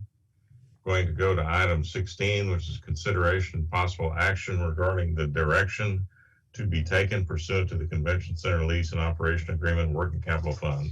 Dan? Dan, you're on mute. I did the same thing Gabe did.